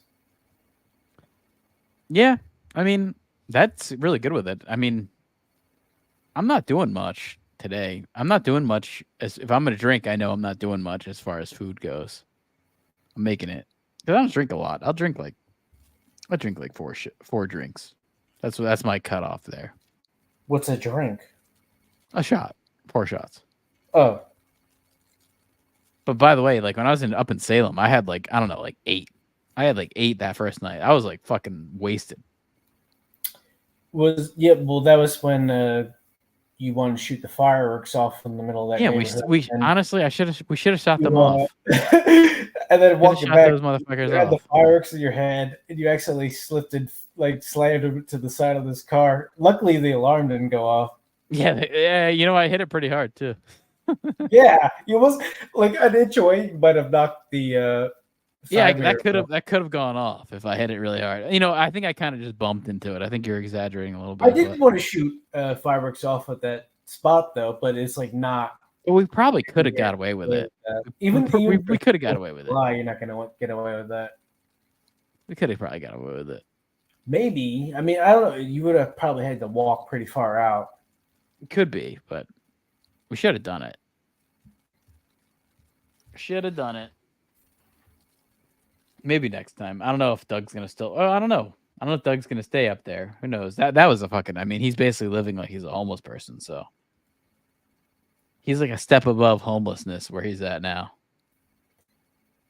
Yeah. It was. It's kind of like what's the term? Squalor. Yeah, he lived in squalor. Like we went to his place and he's living in squalor. Yeah, like I remember lifting up the toilet seat and it almost fell off. Yeah. It's only, like there's these plastic screws that go in. Like sort of when you're doing like he mentioned that we could stay there. Like we could stay there for the night. Only one of the screws was still holding on there. Like he mentioned we could stay there for the night if we went up there. Would you ever want to stay in that place? I don't think I ever would. I would say no. I would need to be wrapped in something. No, yeah, I couldn't stay in that. It's I mean, it's unfortunate to say, but kind of hazmat blanket. I couldn't stay in that. No way. No fucking way. No, that bed and breakfast was pretty fucking nice. The only thing was I couldn't figure out how to play anything on the television. It was like a nonstop menu that you can never buy. I don't think we really looked at it until that day of, that we're leaving. Not for like the last 30 minutes of actually being there. It seems like it's something like pay to play thing. Like you gotta sign up for whatever you're gonna watch right away. It just sucks getting up to there. That was the worst. That was the worst drive I've ever been on in my life. 8 hours. Well, there were multiple accidents, and one of them happened right before this like off ramp thing where there was no lanes other than the one, so it got really fucked. At least I talked to some coworkers, and they're like, they knew that drive. You can get by. I knew some coworkers, and they knew that drive. They're like, "Oh yeah, that's always the case. Like you don't go to they're like you don't go up to Boston on Friday in the summer." That's what they said. They're like, anytime you're gonna try to do it, you're gonna be fucked. It's probably better to go do that drive at night. That's what I've heard. You do it at night, it's probably not that bad. Yeah, I would imagine less people are. Well, maybe not like if we went Thursday night, in the middle of the night, maybe right. Like before, like as it's dying down, and then it's night. Yeah, because you don't want to be on the roads too late, where like you're the only fucking person on it, and then you're an easy target. Just to get pulled over or some bullshit. Well, you got to be doing something though. You got to be like traveling, like speeding or something. I wouldn't be doing that.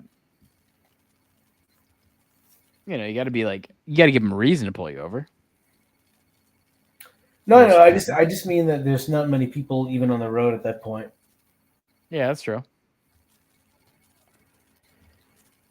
All right, man. Well, I gotta head out, dude. We'll be back on Tuesday. Wizard_Shack on Twitter. I'll see you, Lovitz. Until then, we're WizardShack. We're with you. And I'm sure about that. You sure about that? Sure about that. See you guys.